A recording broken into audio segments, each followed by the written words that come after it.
Thanks. Good evening. It's 7 o'clock and I'd like to start the meeting of the Standards and Audit Committee. I'm the Vice Chair and will be chairing tonight's meeting in the absence of the Chair, Councillor Massey.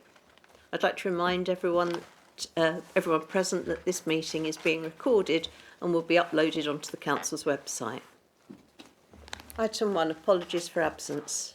Rhiannon, have you got any apologies? Yes, I have had apologies from Councillor Collins, but Councillor Pearce is attending as a substitute tonight. Thank you. Item 2, the minutes. I move that the minutes of the Standards and Audit Committee meetings held on the 23rd of November 2023 be approved as a correct record. Does any member have any comments? Is that approved? Approved. Thank you. Item 3, urgent items of business. I've not agreed to any items of urgent business. Please note, however, item 14, the report on risk management tonight, this report will need to be deferred. And item 12 is going to need to be deferred and we're moving it to the March meeting. Okay. Item 4, does anyone wish to declare a declaration of interest?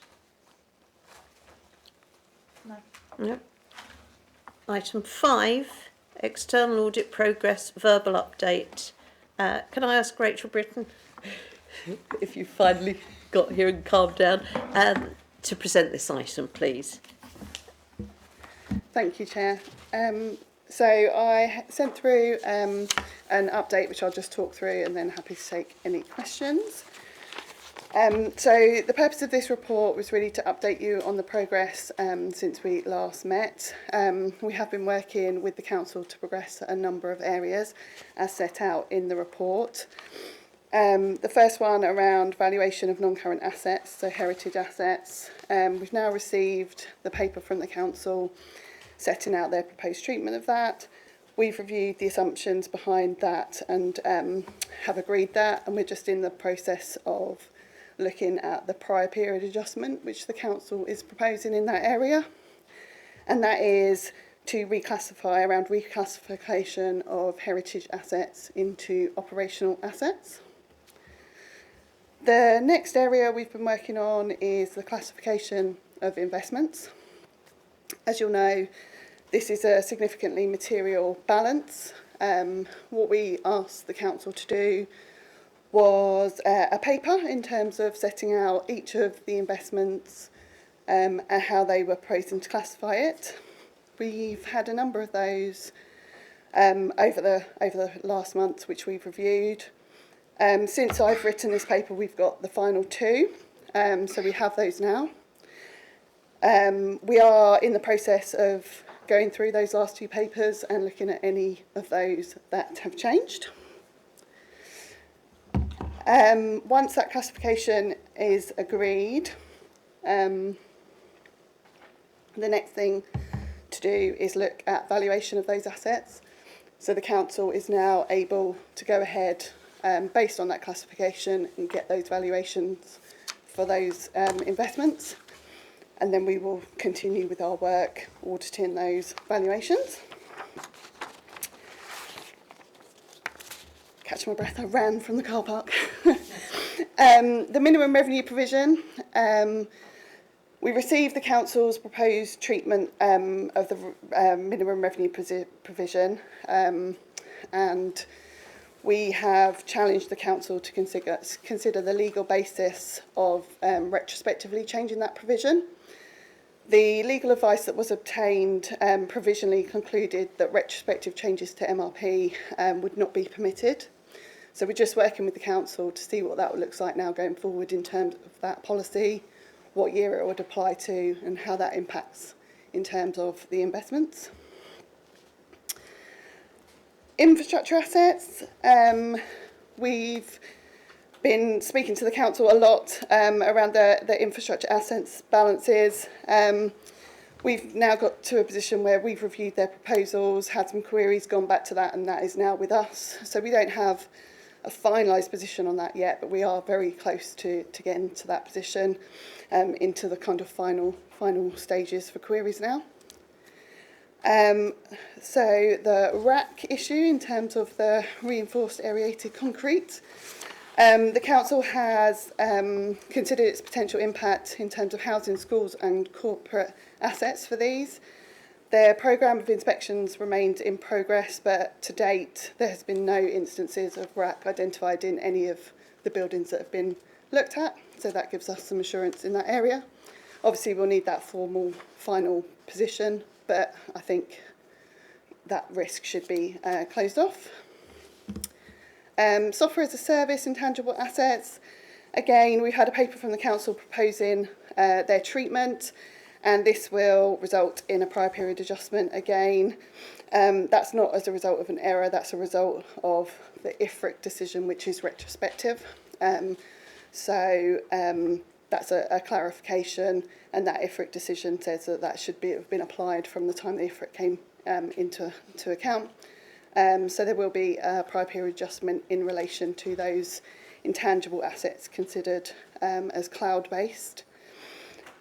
We have reviewed the assumptions behind that in terms of agreeing that position, and we're just currently working through the calculation for the prior period adjustment. So that one's very close to being concluded as well. In terms of other areas of testing, I think, as I said, given this audit has been going on, it's a 2021 year end.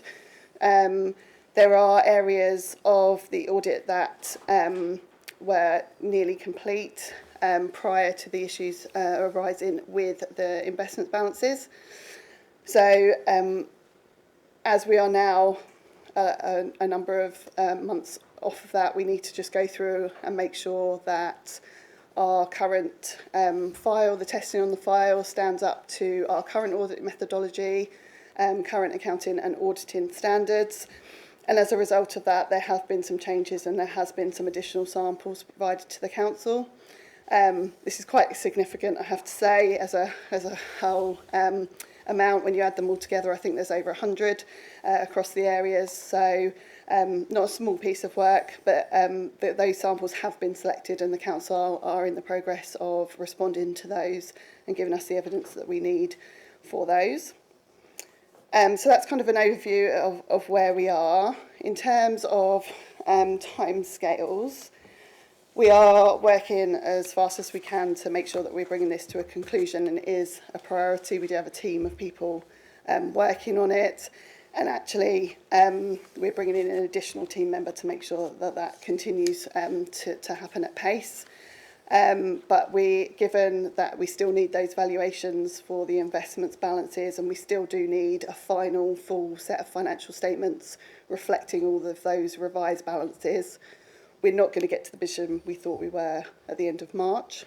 So I think we'll need to go back and decide how long it's going to take to get those valuations, and then we can probably come back to you with a revised timeline. So I'll catch my breath and happy to take any questions. Oh, sorry, the other thing I was just on there, was just around the sector update. So I'm sure you're well aware of everything that's been happening in the press in terms of the local government sector and the backlog of audits. But there is just some information there about the consultation that's currently happening in terms of proposed changes to the accounts and audit regulations and the code of audit practice that would mean that there's a statutory deadline to complete all outstanding accounts up until 22-23 by the 30th of September. And those that aren't completed in full will have some sort of disclaimer opinion. There's just a slide there that covers that and a link to all the information. So sorry, happy to take any questions. Do any members have questions? Councillor Worrell? Thanks, Chair. So my first one is about the reclassification of the heritage sites. Yes. Oh, sorry. Oh, sure. Yours is. Oh, sorry.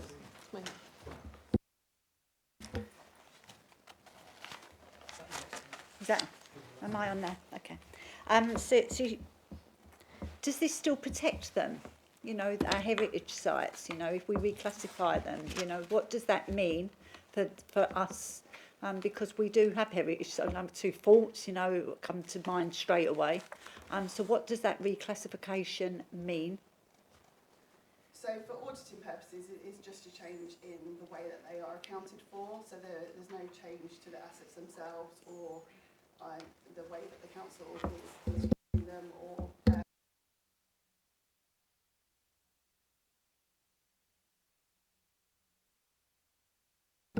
yeah, it's just an accounting treatment change in terms of the classification of those assets. So it wouldn't affect how we look after them at all? No, not as far as I'm aware. No, we're not talking about making sites available for public sale or things like that. No, it's purely a accounting technicality in how it's treated in the account, yeah. Shall I just go through mine? So the MRP, and that almost feels like a big risk, you know, for us to reclassify, get the legal advice that it's not right, and that we're not. So what does that do, you know, what does that mean to us as a council? And what's the time frame to make sure that we can do that? Because I kind of feel like this is maybe should have been done a long time ago. So this really comes into a lot of the papers which were at full council last night. So within that, when we looked at that capitalisation directive requirement, I think the big figure in people's minds was always 452 million retrospectively. So it impacts that, because what it's effectively saying, when we were looking at the valuation of those assets, we were working on the impression there was impairments which would be applied backwards into the account. So of that 452 million, 404 million was backdated MRP and impairments. That was the way we were looking to treat it. So effectively, in all of the accounts retrospectively, there would be entries for retrospective MRP. That was what the KC opinion basically said, that our MRP policy didn't allow retrospective adjustments, only forward ones. So that 452 million for retrospective part is now 40 million in the CD. And you'll see that in those papers, the 23-24 went up to 235 million because the retrospective MRP was no longer applicable. So it took a big chunk of that capitalisation directive out of what we were saying. So in the original workings, the CD requirement over 5 years was 1,035,000,000. If you look now, it's 520, which is still a big number, but that is essentially what it's doing. We don't, or we're not able to retrospectively apply MRP to the investments.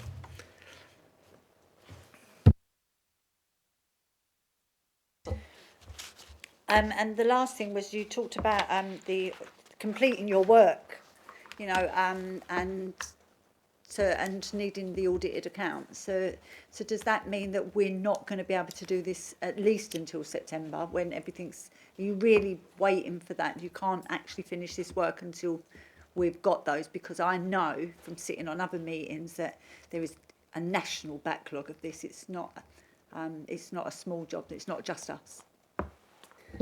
So currently the proposal would be to complete this audit in full, and the plan is to do that before September. Obviously, to issue an opinion on a set of financial statements, I need to have a full and final set of financial statements that we have checked and agreed that those figures and the amendments that have gone through from the draft accounts to the final accounts have been completed accurately. In order to be able to prepare those financial statements, the council need to have the valuations. So the plan is very much to get it done by September for the 2021 audit, but there's lots of variables in that can be quite challenging. It's quite a specialist niche to try and value some of these investments and have historic values for them as well. And obviously we will need to audit and challenge those. So it is going to be a process that does take a number of weeks, if not months, I would say. But we are still hoping that the September deadline is realistic. So just to sort of add a little bit further to that, so around the investments, obviously the big focus has really been on the disinvestment of them, the sale. So that's where really our advisors have been working. So as we've seen, the Toucan sale has now come forward. That's obviously given us the capital receipt, and then we were able to repay the debt. So that was all very much, not that this wasn't a main concern, but the focus with the BVI, the commissioners, was very much about the disposal of those assets, the redemption of debt and everything else. So to a certain extent, the valuation issue in the accounts has sort of become secondary to that. So obviously now that the bulk, the two can sale has happened and we've got that receipt, the focus very much now is shifted onto this audit issue. So as Rachel said, we've got all of the working papers for the accounts, but because some of these changes were so fundamental, if we'd have produced full sets of accounts, some of these numbers could be, as I said, 452 million to 40 million. But now I think we've got the technical papers sent to BDI. We're happy with the technical papers. We will now start drafting those accounts to completeness on the basis of what we've got in the technical papers. That will give us a tangible set of accounts. I'll pick this up with the new CFO when Dawn starts on Monday about and that's the assessment we're going to take. But as Rachel said, it will be based on everything we've done and the assessment, but it will be still subject to further audit. But I think we can move this on in terms of this is a set of accounts with all of the statements, all of the explanatory notes, all of everything else that goes with it. We'll very much be working towards that. And I mean from now, literally from early on in this week and the conversation, everything else. I think that's really sort of where all I can sort of update with it at the moment, and we'll continue to kind of have the dialogues. Again, as Rachel said, it really is resource intensive, and it is such a niche subject. And I think the other thing, Rachel, when we were sort of saying about this, because we're talking about such a large scale of cost, and the actual tolerance is 8 million, and we're talking about 8 million on hundreds and hundreds of millions. So that scope for difference of view or leniency is very, very minor. So we've really got to kind of nail this down completely before we completely can agree.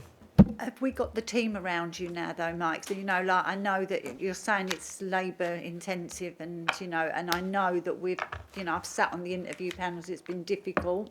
Have you got because we can't afford to do half a job, can we? We need to make sure that exactly. We've got it resourced. I mean, I think as Colin was kind of saying earlier, that the resourcing is an issue. Obviously, I've sort of come in to step up into cover part of Jonathan's role. I'm still retaining all the existing roles as well. So we are really talking about maybe 2 or 3 people involved in this, in the whole of the sort of the council hands-on. And obviously the external advisors, which is where the kind of the bulk of it will be, that's a bit we've got to kind of move through. So we need to obviously secure them services going forward. Obviously, Camdor have done a lot of work with us with regards to the value of the investments and the disposals. So we're kind of looking at how that is and the quickest way to sort of move this through pragmatically, rather than starting completely again with somebody looking at this from afresh without any of the history in the background. But obviously we need to secure that contract and that sort of term of them being formally instructed to carry on with the works and everything. So what's the checks and measures to make sure that nothing goes through that shouldn't go through, that we don't, cause ourselves more problems down the road? Well, I mean, we are effectively talking everything retrospectively. So it's all of the investments are there. We've invested at the levels. I suppose the next big ones in terms of the disinvestment are the wind farms. And then if you look at the disposal programme, again, from the council papers, when we laid out where that debt redemption comes from, the 2 wind farms are the next one. I won't quote numbers because I'm not sure off the top of my head what the valuations are. And then really there's kind of the legacy parts of the smaller ones. I sort of say smaller. We're still talking tens of millions rather than hundreds of millions. But yeah, there's nothing new being invested. It's all a retrospective adjustment or verifications. Charles Clark. Good evening, Rachel. Can you please just elaborate a bit more on the other testing areas you mentioned? What are they, and maybe correct me if I'm wrong, is this new work or is this revision of old work, and what's the timeline for completing that? Because it seems to be something that is happening now, as opposed to we've not heard of this in previous meetings. So this is part of the kind of review of the file that we said that we would do. So going back to making sure that everything meets kind of today's requirements and today's standards, given the kind of significant change in audit methodology and regulation and all of those kind of things. So what we've done is revisited a number of areas, or all the areas in the file. So in terms of your financial statements, we've gone through all of your significant balances to make sure that our testing is sufficient to give me the assurance that I need to issue the audit opinion. As stated there, the main ones that have come up with additional samples. So a number of the areas were fine. For example, testing on cash. The work that we'd done there was sufficient, and there's no additional work in that area. But in terms of things that needed more work, it was around expenditure cut-off, and that is one of the tests that we do to make sure that things are in the right counting period. The valuation of non-current assets, which was around the heritage assets and making sure that that was complete. HRA assets existence. So there was a few, within the testing, there was some samples that were selected that were not on your fixed assets register, and that was in line with the council's accounting policy. But what we've had to do is a bit more work just to make sure that we've done some sensitivity analysis around that and some more investigation to make sure that there is not an issue there. So we're working through that. Again, with PPE completeness, that's around making sure that everything on your fixed asset register is complete and accurate. And again, that's just something in terms of that we didn't have completeness as one of our risks previously, but due to the change in risk profile, that is now one of our risks. And then enhancing our understanding of key systems. So this is around our systems documentation. And there's been a big focus in terms of a change of that in terms of our audit methodology and making sure that those are done in a certain way and add in flow diagrams and things to those. So it is enhancement of work that's already been taken rather than starting again. Thank you. If I'm correct, it's revision of work that was previously done, and that was signed off at some point as part of earlier work. So at the stage that the testing was done in August kind of 2001, that was sufficient to meet the net methodology then, but as time has moved on, methodology has moved on, that's now not sufficient. So I wouldn't be able to get the required assurance I need to issue the audit opinion based on that work. So it's not been signed off in that way.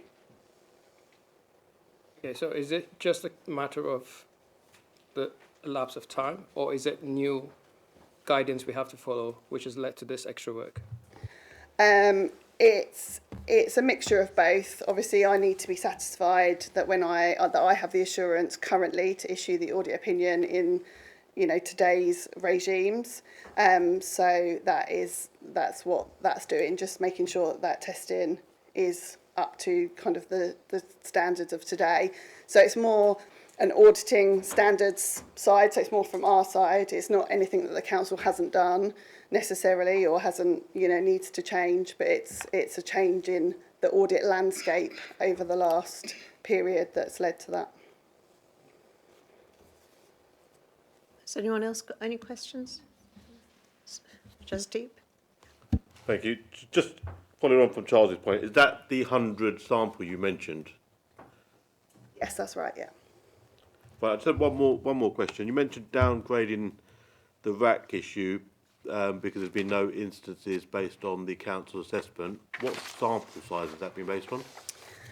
So we didn't do it on a sample size. What we did was ask the council to give us their procedures for surveying properties and doing condition surveys and making sure that they had a procedure in place that meant that they were assessing the conditions of buildings, and as part of that, these buildings that had these issues would have been identified. So they've assured us of their process, and so nothing's been identified from that. So we will take assurance from that. Okay, thank you. thank you for your report. Can I just say, last time you came to speak to us, someone asked about, are you getting all the resources you need, all the materials you need? Having read this, it looks as though things are, although I know there's still an awful lot, but are you quite happy with the amount you're receiving? Yes, I think we are getting what we need. Obviously, some of these things are very technical and they do need a lot of time. They are complex, so some of them have taken a little bit longer than we anticipated to get. But I think we are getting what we need. There's definitely a commitment from the finance team to provide that. But you know, as Mike said, there is only a few people that are dealing with this issue, and they do have a day job as well. So. There is always going to be a bit of a time lag with these things, but generally, yes, we are getting what we need. Thank you. Are there any more questions? Yeah, sorry. Thank you. Thank you, Chair. Thank you for your report. So, given that the 21 accounts haven't yet been completed, what are the chances of the 22-23 being done by end of September? And if they're not done by then, what are the penalties that come in place then? So I think with the focus on this audit, I think that the focus is getting the 2021 balances to a point that you have acceptable closing balances. I think that's really key for the council to have those numbers, which you will get with the audit of the 2021 balances. Obviously, the changes in the code are out to consultation at the moment, so it could be that it looks different or things are different. So hypothetically, based on everything in there at the moment, we would not currently have time to complete your 21-22 and 22-23 financial statements audits.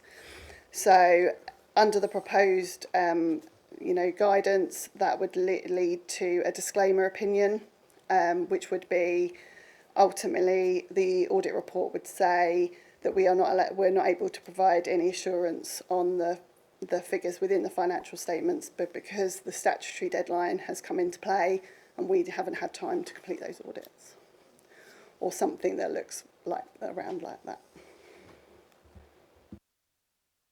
Yeah, I remember you saying you're on a contract, there's a window when you obviously move on. When is that?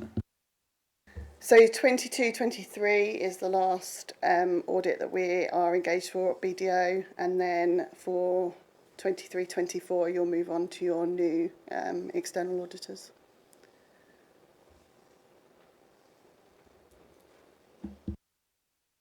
Thank you. Item 6, Internal Audit Progress Report. You can find this on page 19 of your agenda.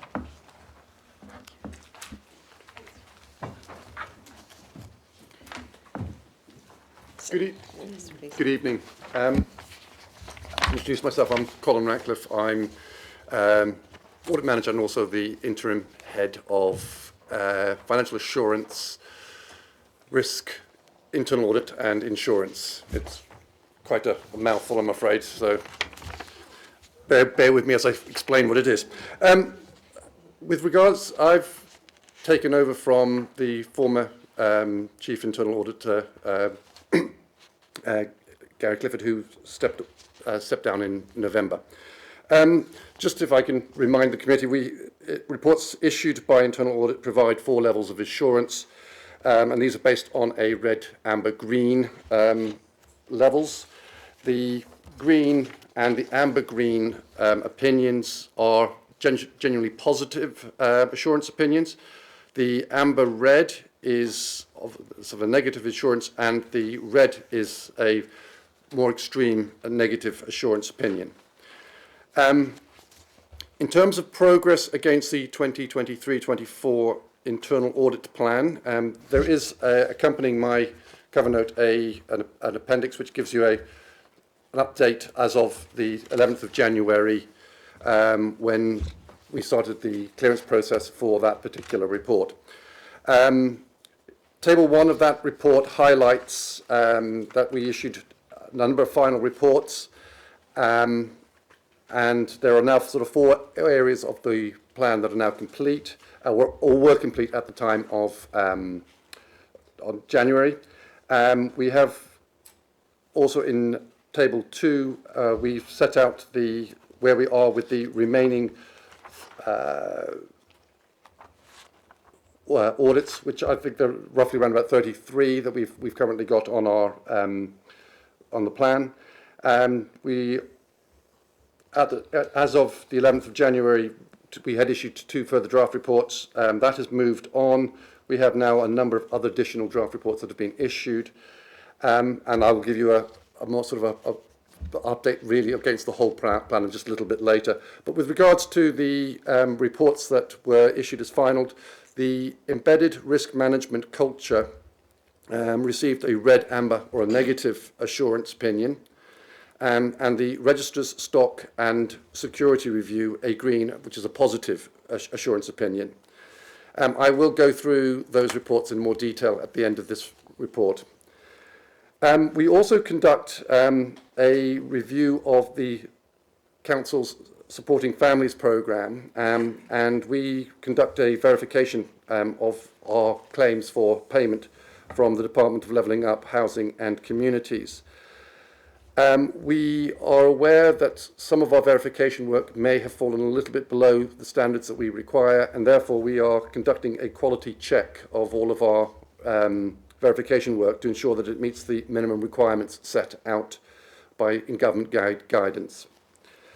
We've also recently conducted a review, provided assurance around grant funding. We received at short notice notification to provide a declaration to the Department for Transport for the Local Authority Bus Transport Recovery Grant and the Local Transport Grant Fund Grant. And we conducted that work and got the declaration in on time, and stated how the council had used its funds, the funds that it had received. There are 3 changes to the audit plan that was circulated to the members of this committee back in November. What was the review into the Governance and Recovery Board has now been changed to a review into the Change Board. Under the original proposal, internal audit would have reviewed the integrity of the governance arrangements associated with the Improvement and Recovery Board and the oversight provided by the Governance Recovery Board. However, the Chief of Staff to the Thurrock Commissioners, supported by the Council's Chief Intervention Officer, informed internal audit that its remit did not extend to matters relating to these boards, or to boards that exist to inform commissioner decisions. Whilst we challenged that particular position, we were advised that the accountability for these boards, or for commissioner decisions, rests with the Secretary of State for the Department of Levelling Up, Housing and Communities. And after further consultation, internal audit agreed to refocus the audit on the governance of the recently established Change Board. We were also going to conduct a review into talent management and retention, an important area, as we are fully aware and have already discussed at this meeting. Internal audit proposed a forward-looking audit to benchmark and provide assurance around the evolving talent management plans. But the acting Assistant Director for HR and OD considered that this area was already being reviewed in line with strategic directions. She considered that the proposed audit was not actionable in 23-24 and requested that the audit proceed once work on the new approach was further advanced.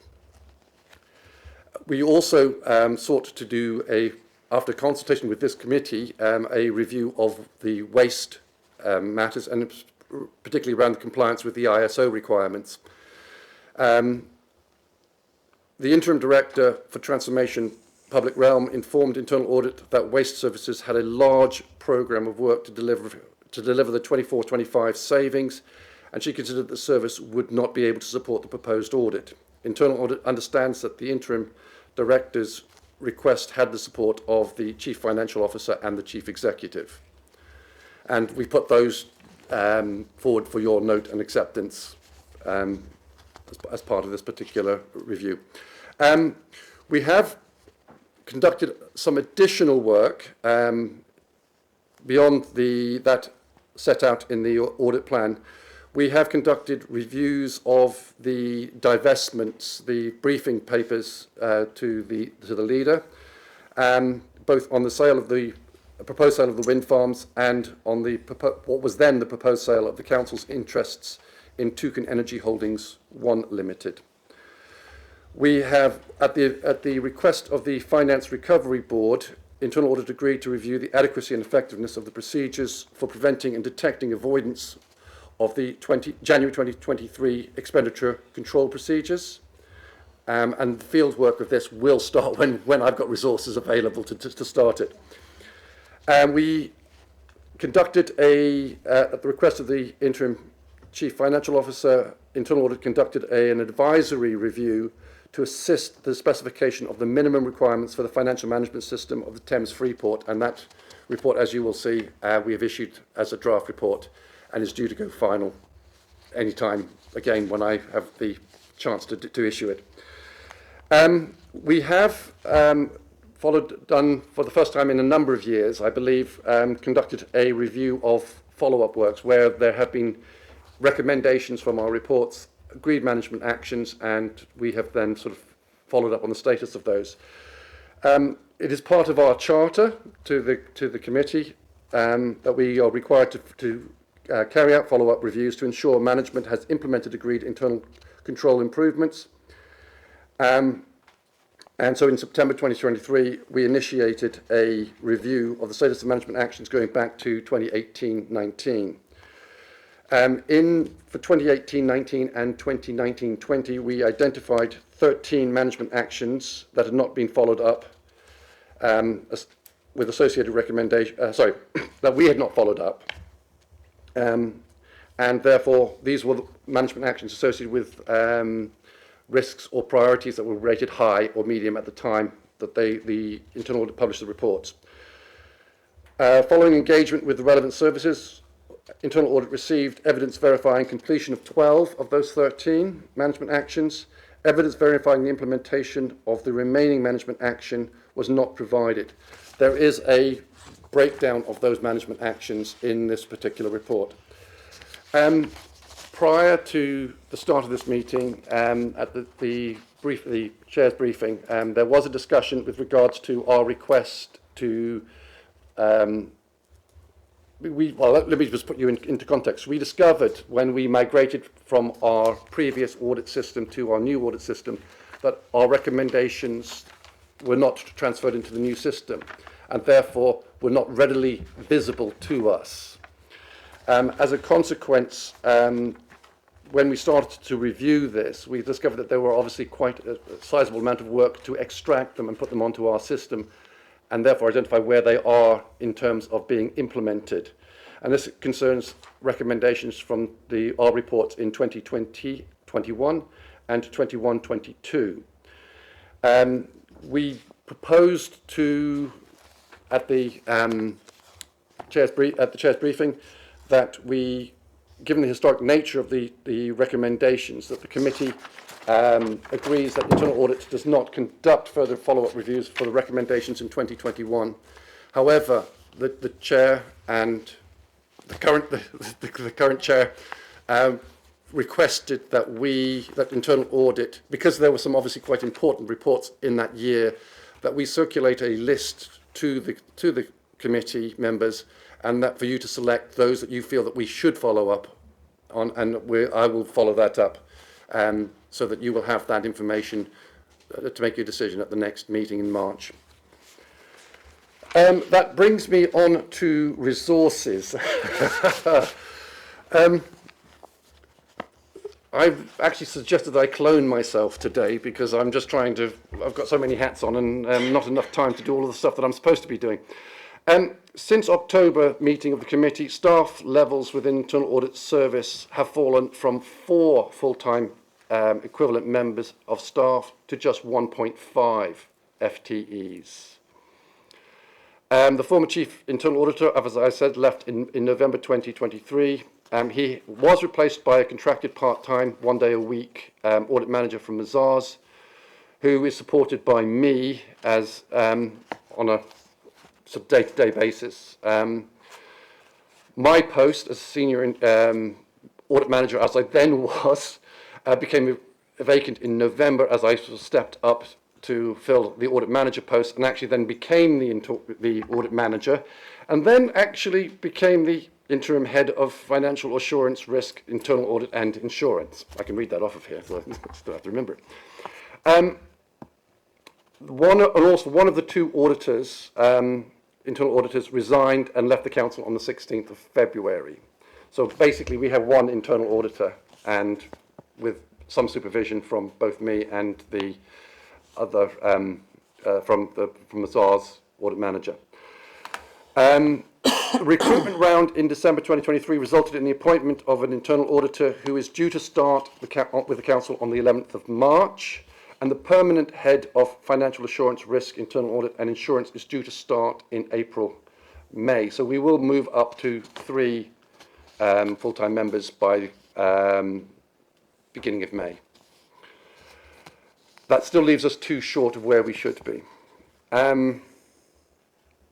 We have commissioned support from Mazars, and they are currently conducting 8 of our reviews, and with budget support from the Improvement and Recovery Plan.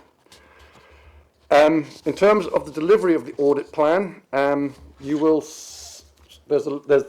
is obviously a table 2 which sets out what we are planning to do. I'll just give you a quick update as to where we are. But the programme currently includes 33 audits and other planned engagements. Internal audit has either completed or expects to complete 21 of these audits by the 31st of March. That is probably going to be a bit of a stretch, but it's my ambition. There are proposals to defer, which we've discussed, 2 of the audits, and given our current resource levels, we are unlikely to start any serious planning for the remaining 10 audits. Just to give you a quick, if you look at the page 28, I'll just quickly sort of give you an update.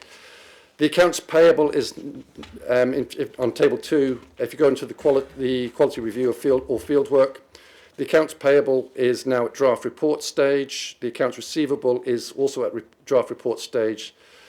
I've just talked about the Supporting Families programme. The housing payments to contractors is at draft report stage. The council tax is at draft report stage, and that was issued recently. The national non-domestic rates, unfortunately, that has gone backwards and is likely to be deferred until after the end of the financial year. The housing benefits, cyber security are being conducted by Mazars and are still at fieldwork stage. The financial strategy, asset disposal, the corporate plan, objective setting, and the risk management culture follow-ups are all likely to be deferred. They were basically sat with me, and unfortunately I don't have the capacity to do them at the moment. We've talked about the risk change board, which is being conducted by Mazars. The talent management, as I've discussed, has been postponed. The A13 major projects lessons learnt is with Mazars, but we are struggling to get engagement with that one. Because basically it's a lessons learnt exercise, and the fact is we're not, as a council, likely to pursue a project of that nature again, but there is obviously any large-scale transformation or change projects could also possibly, the lessons could be also applicable. So we are trying to get some engagement with that one. The outer borough placements is progressing with Mazars. The unregistered placements, the draft has been issued. The payroll, data protection, budget setting and management, investments, member training and development, major projects managing the design phase are all likely to be deferred. Readiness for the CQC inspection is in planning stage. The waste is, as I've discussed, is postponed. The expenditure control is at planning stage and ready to go once I've got resources to conduct it. The grant claim we have already talked about, and there is the aftercare work that we are doing, which I've already discussed.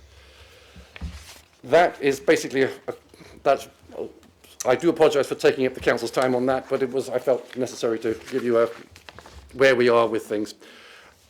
Let me just give you a whistle-stop tour of the recommendations that came out of the risk management or the culture risk management, embedded risk management culture review. I'll just quickly go through. This is at page 30 of your. The first recommendation is that the council should improve the clarity of links between the delivery of the strategic objectives and its corporate strategic risks. It should consider the following: publish a corporate plan that sets out the council's strategic objectives and the risks to their delivery, establish performance and other indicators to track the identified risks to successful delivery of the strategic objectives, and identify whether the indicators are leading or lagging indicators.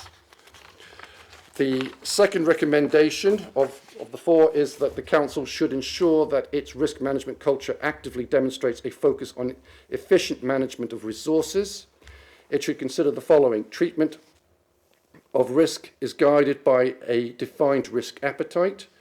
Risk tolerance and associated levels of resilience should be defined. Strategic risks are clearly incorporated into and addressed in business plans. The responsibility for managing corporate risks is included in performance development reviews. The third, on page 32, is that the council should improve the consistency and reliability of its risk reporting. It should consider the following: ensure that risk owners receive adequate training in the council's risk management approach, set out requirements to improve the credibility and reliability of formal risk reporting through the risk registers, provide guidance on rating risks so that their scores reflect the mitigated risks to the council rather than reflect long-term structural issues, provide guidance on using available indicators to support risk scores, provide guidance to senior managers about their role in challenging and holding risk owners to account.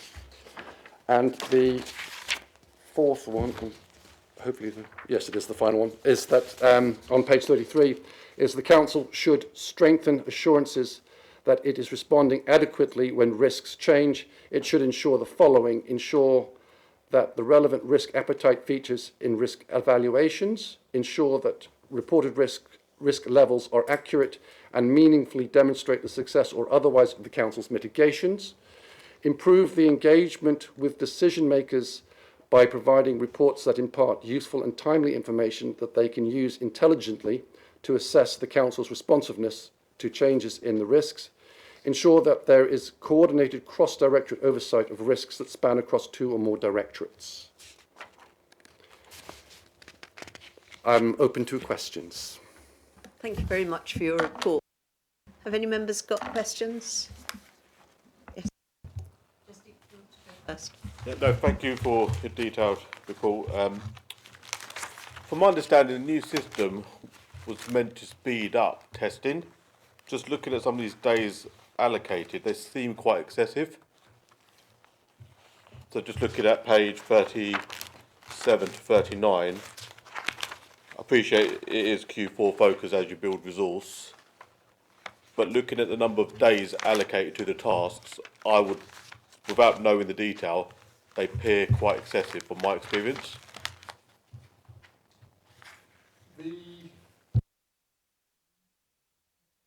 My apologies. That's a good challenge, but we have looked at the budgets for the amount of time that is required. Given the fact that we are trying to conduct more enterprise risk-based enterprise risk-based auditing, there is a degree for planning and for the execution of the field work. When we conduct a test, it is taking us roughly about half a day to conduct one test of a control. And in many of these cases, there are multiple controls that we are looking at to test. Now, if we're going to do the services justice, or if we're going to produce a report that is going to meaningfully demonstrate, we're going to need to make that investment. these are not compliance-based reviews. They do need some serious planning. So I often allow 25% of my budget for planning purposes. That leaves around about 50% to 60% for field work, and then the remainder is to draft the report and to clear it with the relevant parties.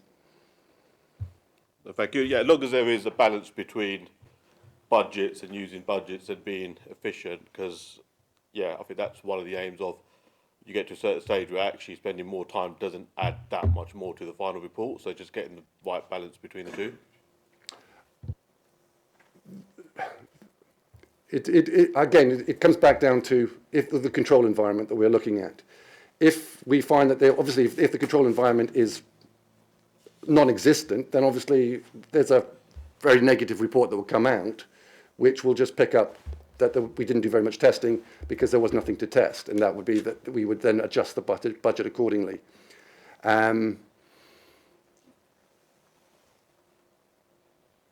It's my experience that obviously I think the investment is, well, I will say this because I'm the internal auditor, I think the budget is reasonable in the circumstances. It's, you know, and we will discuss it with the client team itself to ensure that we're not overly burdening them with audit as well. That is something that we need to take into consideration.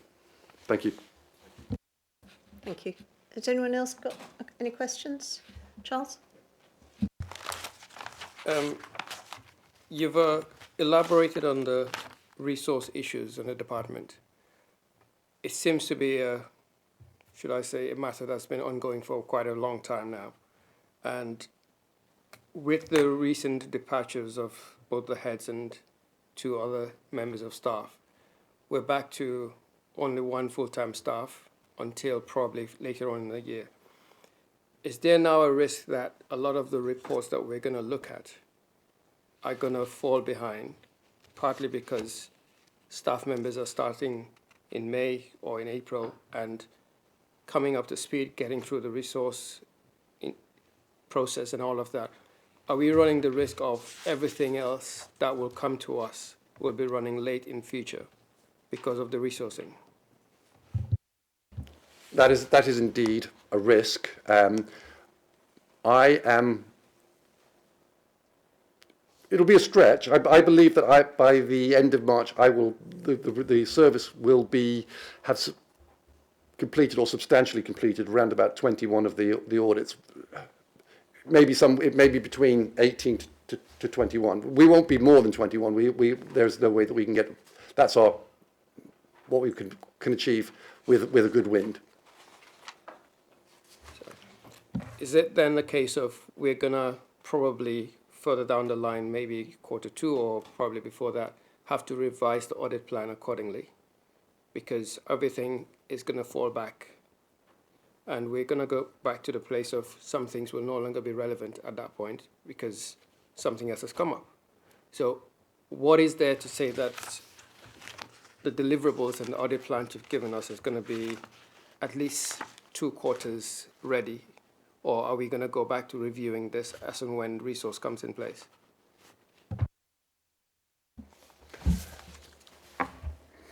I don't. Let me just. I currently am keeping the plan under review, and I'm discussing it with Mazars as we go forward.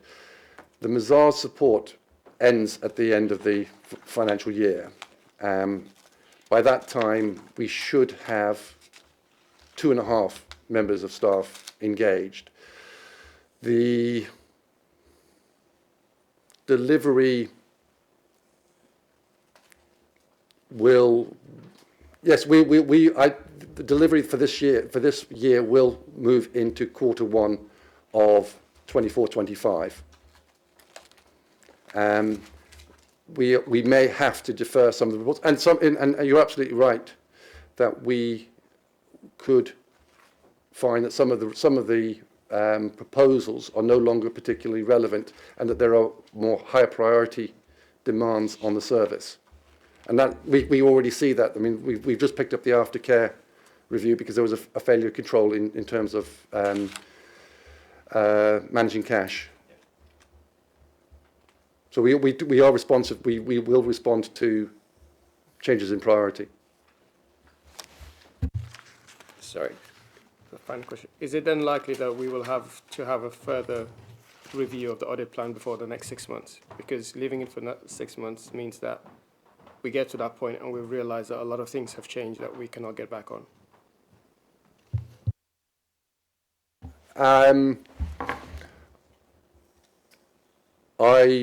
Can I come back to you with that on that one? To be perfectly candid, I'm working to the current plan, recognising that it will slip into the next financial year. I'm not proposing to. We are considering what work we will want to do in 24-25, and we'll be presenting that plan in July at the July meeting of the committee. That may include. Will include certainly the 2 deferred audits if the committee accepts the deferral of those 2 audits.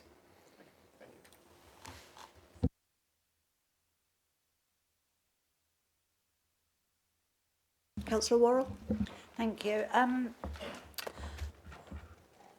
think I appreciate that we're short of staff, you know, and the sooner we can get on top of that, because had Audit had the right stuff in front of it, we may well not have had a lot of the problems that we found ourselves in. So, but there's a lot of deferred reports, you know, and I understand that you're one man and you can't do all of it. But how did you make a decision about what got deferred? Because some of these, you know, payroll data, you know, like some of the big ones, you know, investments, budgets setting and management, you know, they almost feel like they're critical reports for us to be on top of.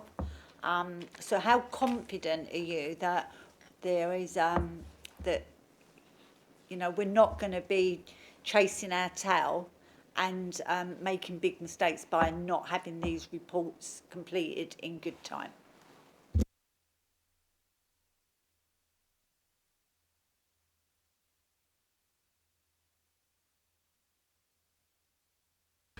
That's an excellent question.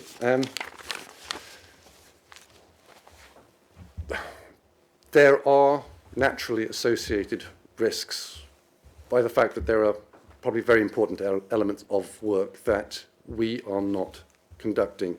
The one that does concern me most is the financial strategy asset disposal, particularly as we move to becoming a community-led council.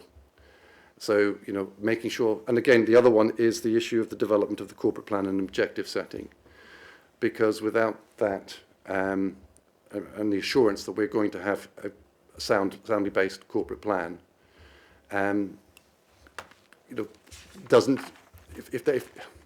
and I know that the senior leadership team is working very stridently to put that into place. We were going to have a degree of embedded assurance. The problem is that that required me to do the work, and unfortunately I'm also dealing with awarding the insurance contracts for the council, and also picking up risk management at the same time, and therefore I've had to drop a number of quite important pieces of work. So yes, those risks it does keep me up at night.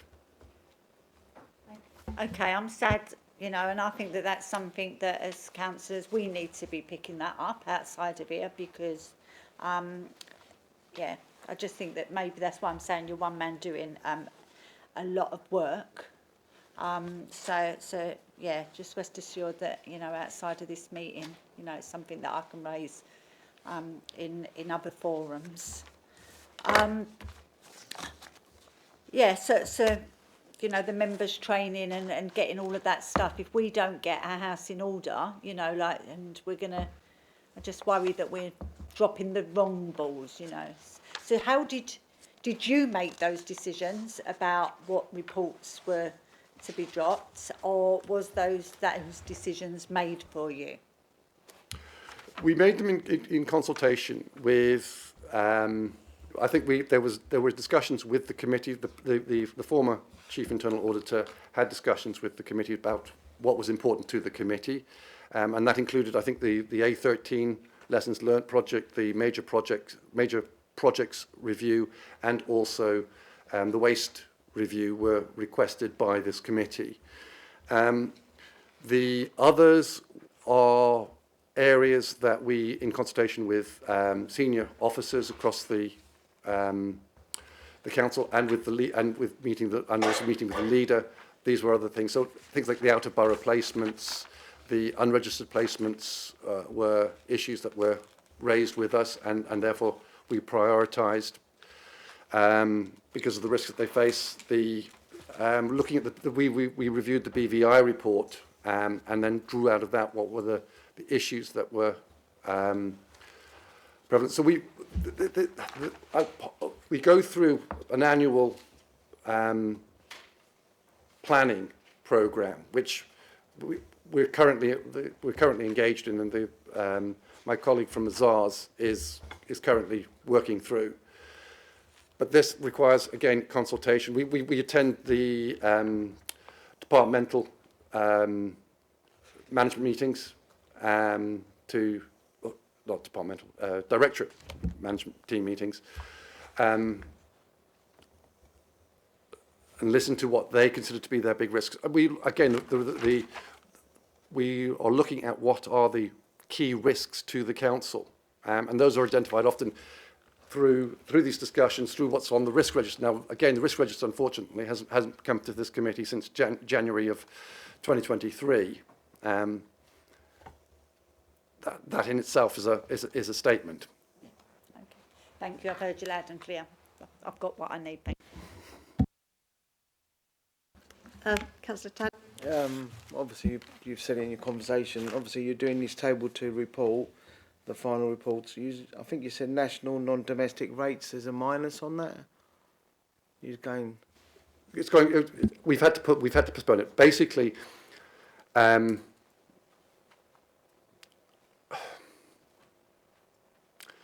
the work that we were doing on that, as a service, we were not performing as we should have been, and as a consequence, it dragged on for the review of the council tax dragged on far longer than it should have done, and as a result, we moved into what is a very busy period for the council tax and the NNDR service in terms of preparing the bills for the next financial year. So we decided, whilst we could finish the council tax review, we decided to put the NNDR review back until restarting that one in April, May.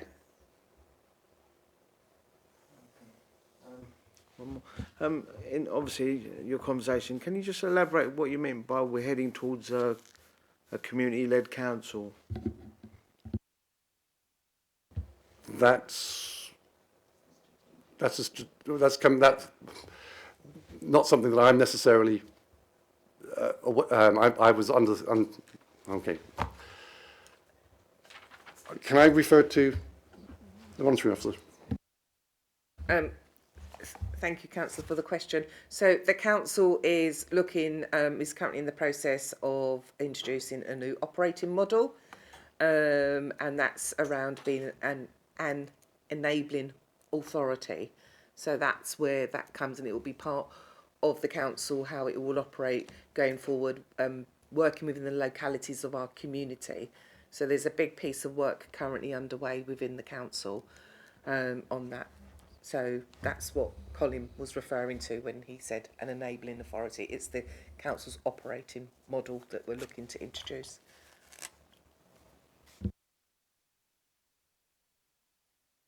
Thanks. Has anyone else got any questions? Yes. Thank you, Chair. It's not a question. It's a bit worrying that all these situations here are being deferred because you haven't got all the, manpower. With the way the council is at the moment, I'm really concerned how this is going to pan out, say, in the next few months. I know you're doing a good job, because it's terrible when you're just trying to do everything at once because you're lack of staff. But it is concerning. I'm sorry, what's happened? I'm just very concerned, councillor, at the moment. Sorry. Councillor Worrell?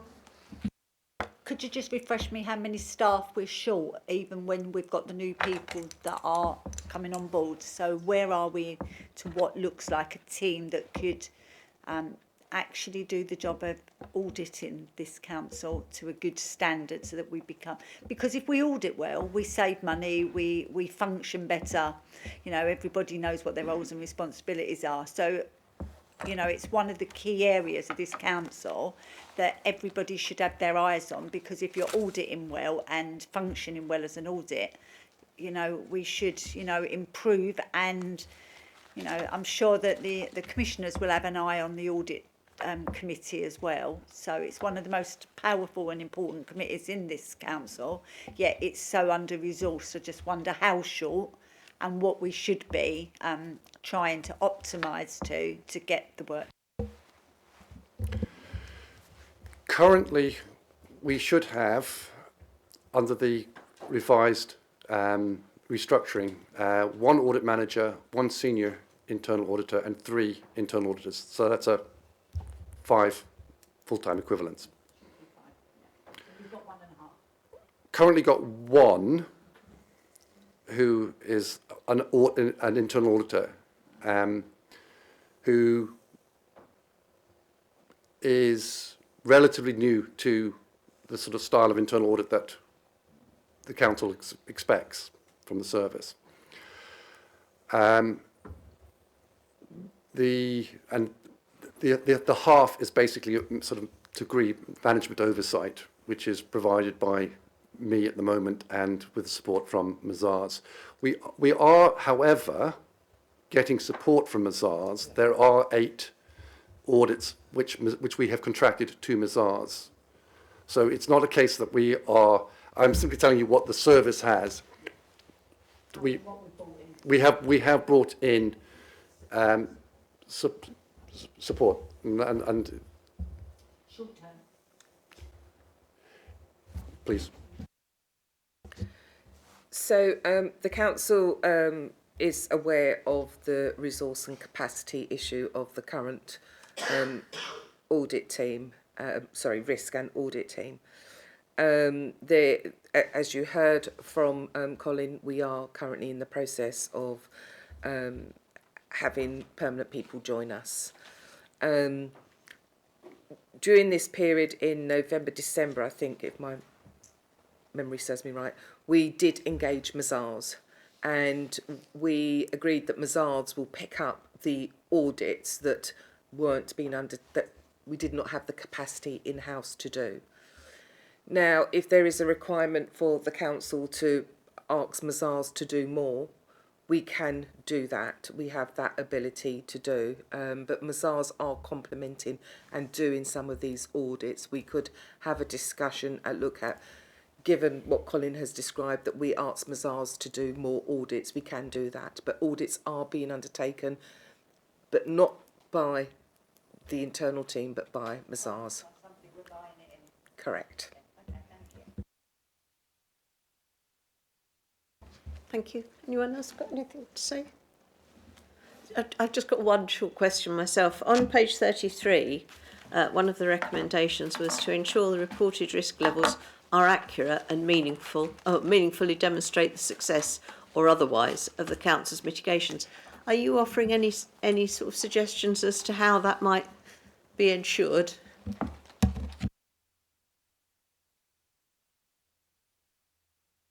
Sorry, I have to change hats, because as I say, since this was as an internal auditor, this was produced, as I say, back in summer of last year. Since that time, obviously at that time there was a risk manager in place. He has obviously also since left, and there's the role now also that sits with me. There is a risk. This committee took the risk management strategy and endorsed a revised risk management strategy back in the meeting in October. Following that meeting, the strategy was shared with commissioners, and they raised several concerns regarding the quality of the strategy. And it's particularly around its coherence as a strategy. I was invited in January to review the document, and it is currently going through its clearance process. And until that, it has had an opportunity both to go back to the Commission to ensure that what we are proposing meets their concerns, and also that it goes through the appropriate governance channels within the Council. At the moment, it's taking, again, me slightly longer than I would ideally like to have it ready. Thank you. Right, I'll go to the recommendations. Oh, before I do that, can I just ask that for our next meeting we could have the newly appointed S151 officer? Because you said we've got one coming. Chief Finance Officer. Sorry, go on. Sorry, Chair, do you mean the new Finance Director, the section Yes, I do. 151, sorry, I can't remember her surname, Dawn Calvert, you would like her to attend? Yes. Can I just clarify the ask? You would like her to attend with regards to this paper and the assurances that you would, is that? Yes, because just so that she can expand on things when she'll be new into the role. So go back to the recommendations. 1.1, note the progress up to the 11th of January 2024 against the audit plan 23 to 24 as documented in Appendix 1. Is that noted? Right, noted.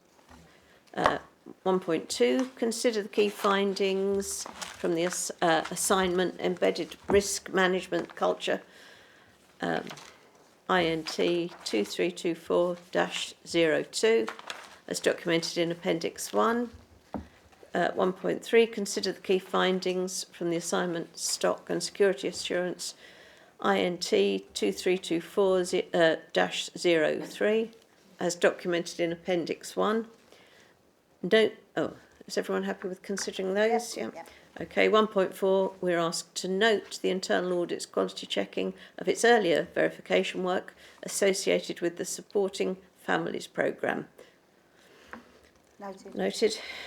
1.5, we're asked to note and agree the revised scope for the audit, INT 2324-17, Governance Recovery Board, which is now retitled INT 2324-17, Change Board.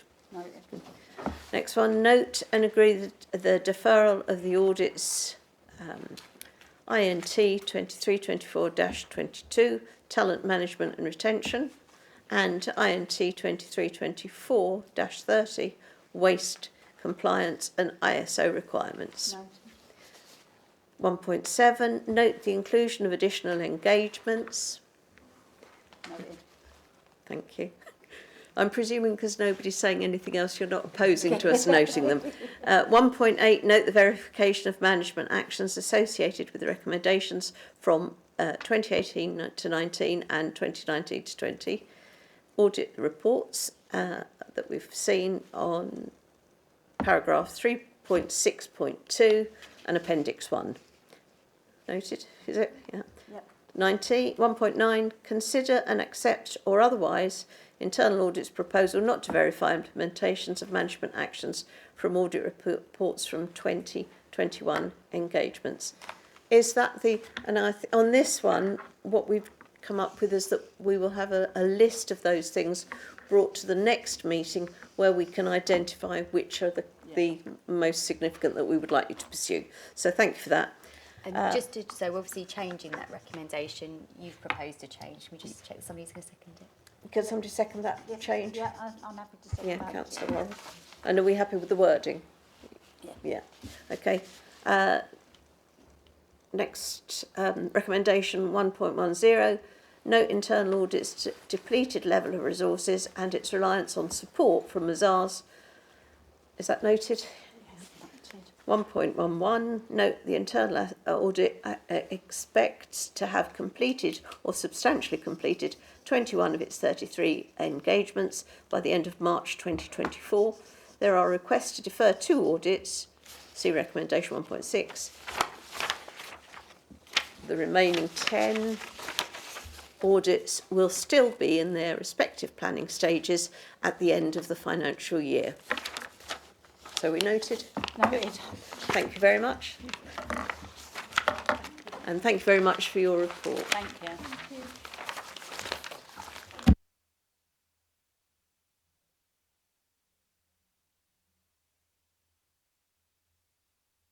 Okay, item 7, future arrangements for the Standards and Audit Committee. The report can be found on page 41 of the agenda. Thank you, Chair. Yeah, Thank you. So this report asks members to consider the future arrangements for the Standards and Audit Committee, namely to split this committee into 2 separate committees, a Standards Committee and an Audit Committee, to start next municipal year 2024 to 2025.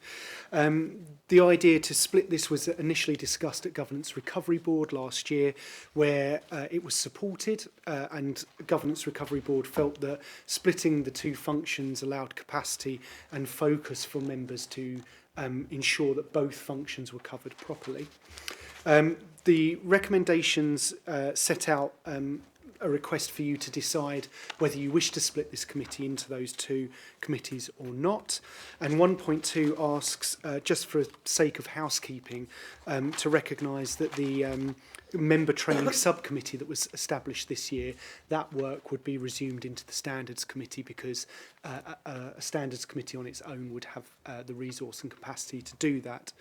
I would also finally just draw members' attention to page 49 and request that in their deliberations they consider and recommend, if they so wish, to add co-opted members onto the Standards Committee. So the co-opted members that sit on Audit Committee would also sit on the Standards Committee as well.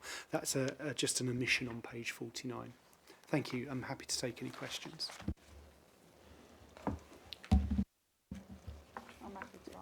Councillor Worrell.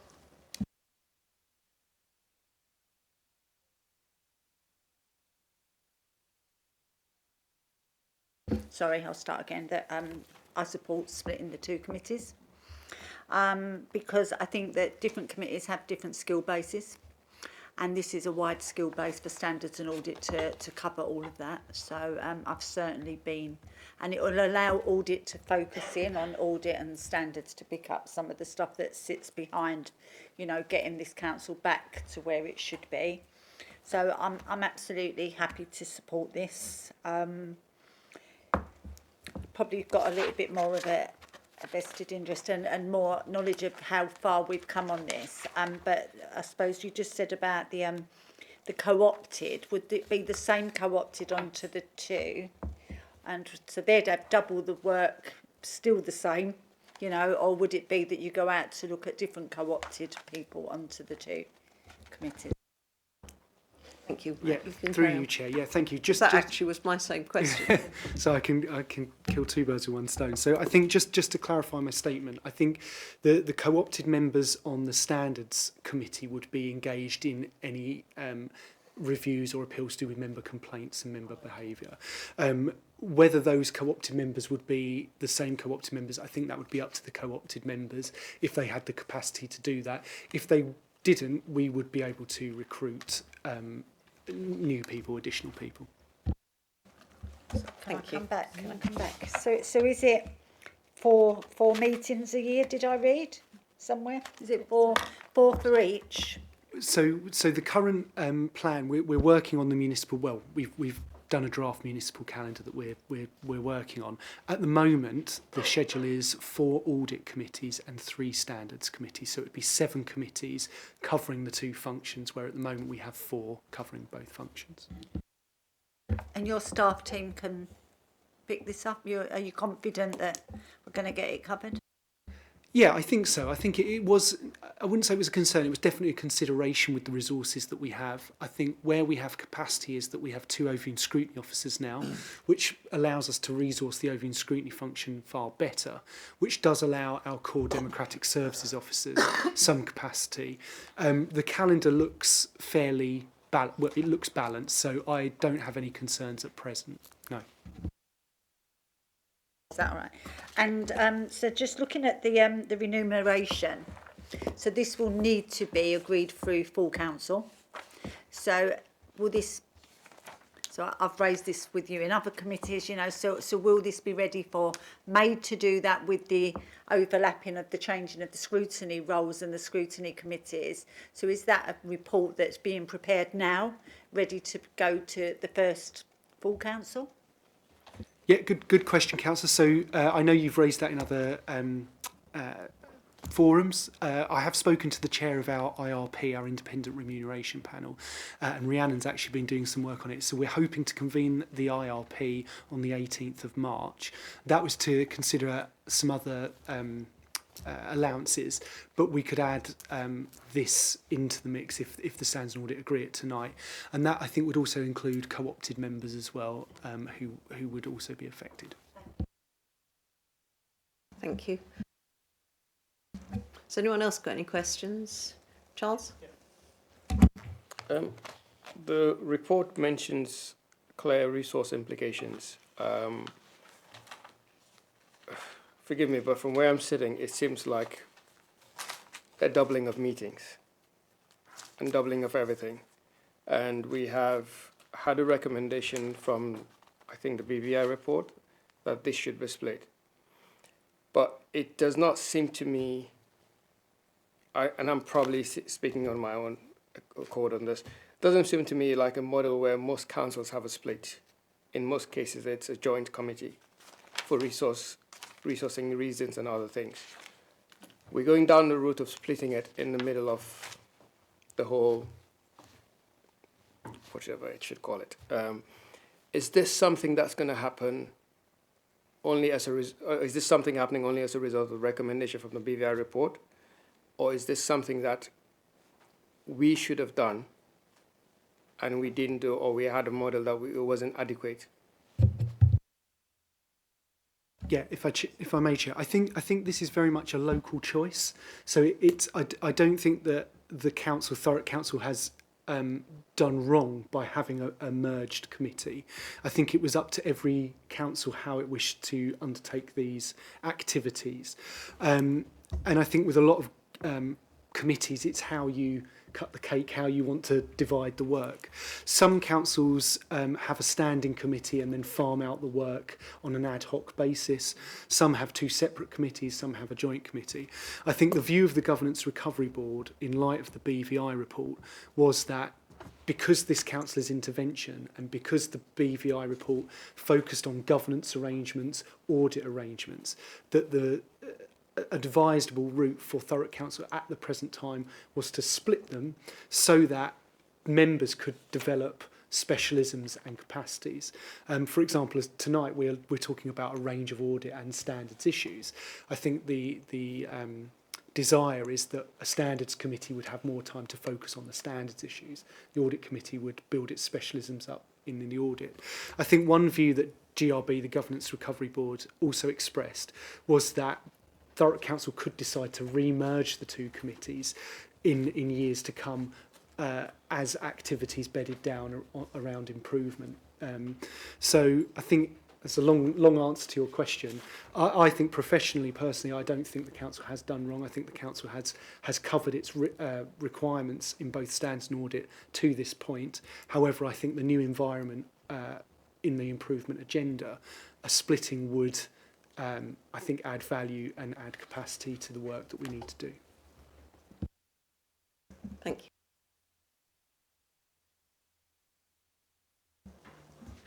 you. Should I go straight to recommendations? Has anyone else got any comments on views? No, thank you. Okay. Recommendation 1.1, to consider the options set out in this report and recommend a preferred option for inclusion in the annual council report on committees of either keeping the current joint arrangement or to separate the two functions into two committees. Now, we've considered that, but what is the view of the committee about what we will recommend? Yeah. Councillor Rigby? Yes, so I'm happy to go with a view to split into two committees. Thank you. Yeah, can I clarify, when is the split being proposed?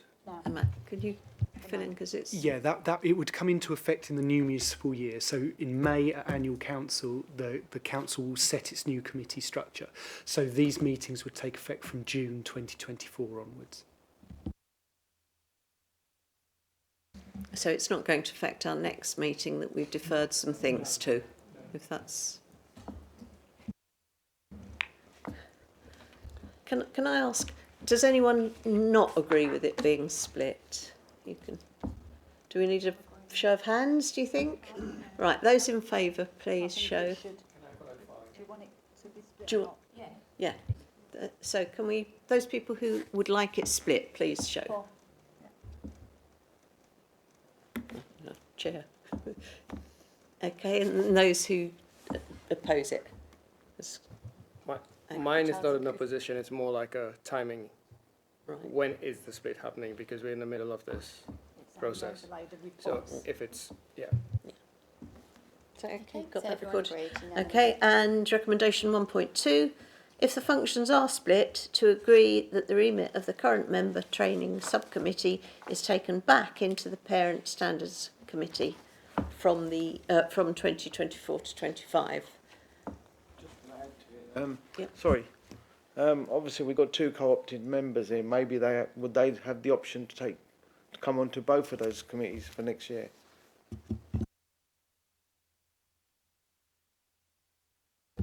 So that's something for the committee to consider. We have two co-opted members who have worked with this committee for a long time and have gained a good knowledge and understanding. One would hope that if the standard committee goes down the route of having two co-opted members, that our current two co-opted members do take the opportunity to sit on that committee. And part of the remuneration panel, we need to consider the impact of co-opted members and remuneration as well. So we'll need to do that piece of work as well. We can put it as a recommendation.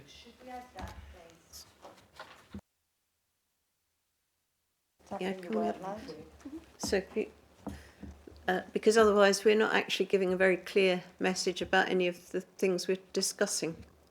So can I, without looking at the recommendations, just clarify, we are all the majority is supporting that we will go into two groups, Yes. and we will have all the things that have been deferred and so on for the next meeting to take place with the current group, and the decision on co-opted members will take place when, Matt?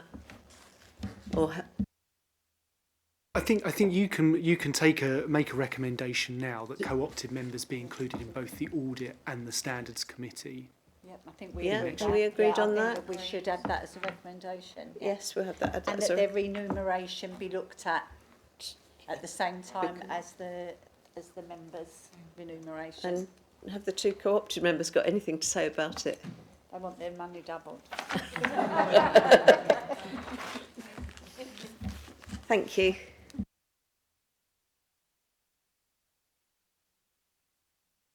Okay, if we go on to item 8, mid-year 23 to 24, complaints and information governance activity report. Can I ask Lee Henley to introduce the report, please? And you'll find that on, I don't know, you'll find that on page 51. Thank you, Chair. The detail for this report is contained on pages, the main details contained on pages 57 onwards within Appendix 1. Overall, the complaint volumes for the reporting period have increased compared to last year. The main reason for that is we received a significant high volume of waste complaints in quarter 1. So if I refer you to page 59 of the report, you will see that for quarter 1 there was 259 waste complaints received. That has dipped down for Q2, but that's the main reason why our complaint figures have increased compared to last year. In terms of our percentage of complaints that are upheld, this reporting period has seen an increase in percentage of complaints upheld, lower the better. The main reason for that, again, is if I take you to pages 62 onwards, the main reason for that is those service areas that receive the highest volume of complaints, so for example waste and housing repairs, have also received the high volume of upheld complaints, so 79% for waste and 48% for housing repairs. The reporting period has seen 11 Ombudsman findings of fault, and on pages 70 to 77 you will find all Ombudsman findings, whether there's findings of fault or not. So each case is detailed for the committee there. And in terms of our information governance performance, our performance overall is positive and strong in responding to requests under the Freedom of Information legislation and the Data Protection Act. And our IG performance is summarised on pages 79 to 82. So happy to take any questions. Thank you. Thank you. Has any members got any questions? I'm happy to go first. Yeah, I've got go a on few. then. Thank you. First of all, I just like it noted that when a councillor puts in a something to a complaint, into members' service inquiries, we don't get enough follow-up to have that closed down. So we have stuff, and then you get one response, and then you have to mentally have your own spreadsheet, or you have to make your own spreadsheet to make sure that your piece of casework gets seen through to the end. So is there no way of us having almost another area for you to be able to make sure that that does happen? Almost like there needs to be another box that says council have been informed, and it's closed down. Same as like any other complaint across the council. Because it happens all the time, literally. And if you respond to somebody and say, don't agree with that, you don't get nothing back. So it's almost like they've told you, this is this, and you go, well, actually, I don't agree with that. So could you have another look at this? You never hear from me again. So that's a concern. So when service areas respond direct to councillors, so if my team are copied in and they see there's a follow-up action there, my team should be tracking that. Okay. To make sure that services do respond. We chase and follow up on. Well, we should be on everything. So if you can send me any examples of that, it'd be really helpful, because the process is there for that. Thank you, and I'll look at that for you. Yeah, okay, thank you. But that follow-up process is key. Officers should still be responding to you, but my team also should be making sure they do that by chasing them as well. Okay then. All right then. Thanks for that. I was surprised not to see anything on damp and mould, especially around like payments. When it says like ombudsman payments, because damp and mould is a huge issue within our housing stock. Yet it doesn't appear anywhere. Is it not in the top 10? It's we've got. If you look at page 77, councillor, there's an ombudsman case on damp and mould. So there's a payment there of nearly £1,700 through finding of fault. So that's we report on all ombudsman findings. Right. So there's only the one. Yeah. In terms of, I also mentioned in the report there's also been some lower level payments in relation to stage 2 complaints. So there would have been a few lower level payments on damp and mould as well. All right then, thank you. And the other one that I wanted to ask about was, and it's almost like housing stuff again. I don't think that the new block inspections are working. I think that that's something that I was certainly going to be picking up with housing. So when we're out at this time of year, you get to go in a lot of blocks of flats, and there's a lot of blocks of flats that the caretakers are simply not looking after. So it almost needs to be, again, an area that we focus on around complaints. whether that's high-rise, low-rise, sheltered accommodation, it almost feels like the caretaking service needs to have somebody look at it. Thanks, Lee. Thank you. Councillor Tandy? Yeah, Lee. I'm looking at obviously all the graphs and everything. They're all roughly the same. The dramatic drop is the waste management from 259 first quarter to second quarter 108. What is the reason for that? Well, I think it was widely known that there was an issue with the waste service early part of the year. So, the garden waste collection was cut, wasn't it, in the early part of the year. Recycling collections went from weekly to fortnightly to accommodate the reintroduction of the garden waste. So we had a spike in complaints for that early part of the year that then dipped off for the second quarter when those issues were resolved. So obviously you ain't got previous years, so has the complaints gone down? Because obviously being a council as well, I'm getting less complaints about the bins and everything. It seems to improve quite dramatically. We have seen a massive reduction in waste complaints. So even for quarter three, which is not part of this report, if I take you back to page 59, so for quarter three for waste, that went down to 54 complaints. But it's not part of this report, but just for information. So it's going the right way. So the new system's working well. Yeah. I mean, the service will be able to provide more context, but from my point of view, there's less noise on waste complaints for the last few months. I think. I'll just ask something first. Actually, I'm asking Councillor Worrell really. Your first comment about the resolution of things is it something you would want included in future feedback? And could that happen? Yeah, I think it's something that we need to track. Yeah. Our councillor inquiries are closed down. Definitely. We also do we do feedback. We do sampling feedback now on member inquiries. So when member inquiries are closed, we send out a very brief kind of feedback form to kind of gauge councillors' views on how that request was handled. So that'll give us useful feedback as well, and I'll be bringing some of the findings back to committee that reports on those findings as well. Thank you. No, you've got a question, I believe, Councillor Worrell. I've never been asked for feedback. It's a sampling base, so Okay. you will receive some. You'd think I would have had one by now.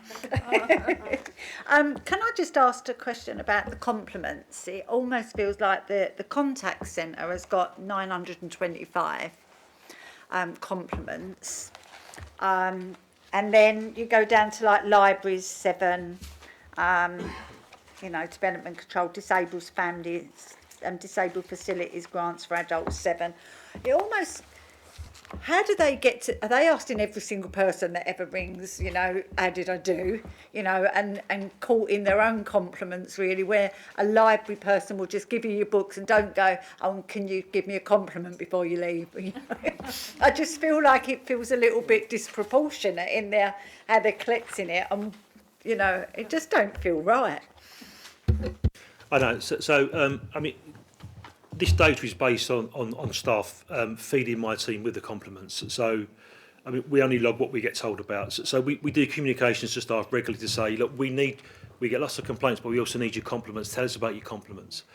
In terms of the contact centre, why that's so high is they've got a process in place where they have when a call is taken, they have a kind of customer satisfaction survey, and that's why there's a high volume now. So they feed us any positive comments based on those calls that we log. So we almost need to find a way of getting other services to be, to gauge, because the residents are our customers. So it should be across the board, and I'm sure that there's lots of areas. Whether that's us, it could be a caretaker. Is doing an amazing job, but nobody ever asks if he's doing an amazing job. Yeah, we'll continue to try and generate that awareness, Councillor. I think that's key. Thank you. Has anyone else got any? Yeah, Councillor. Just following on from that, in any industry, people will complain, but if they're happy, they often don't say anything. That happens with everything. And you always remember the people that complain anyway, don't you? Even if you do. So I think it's human nature to say. Thank you.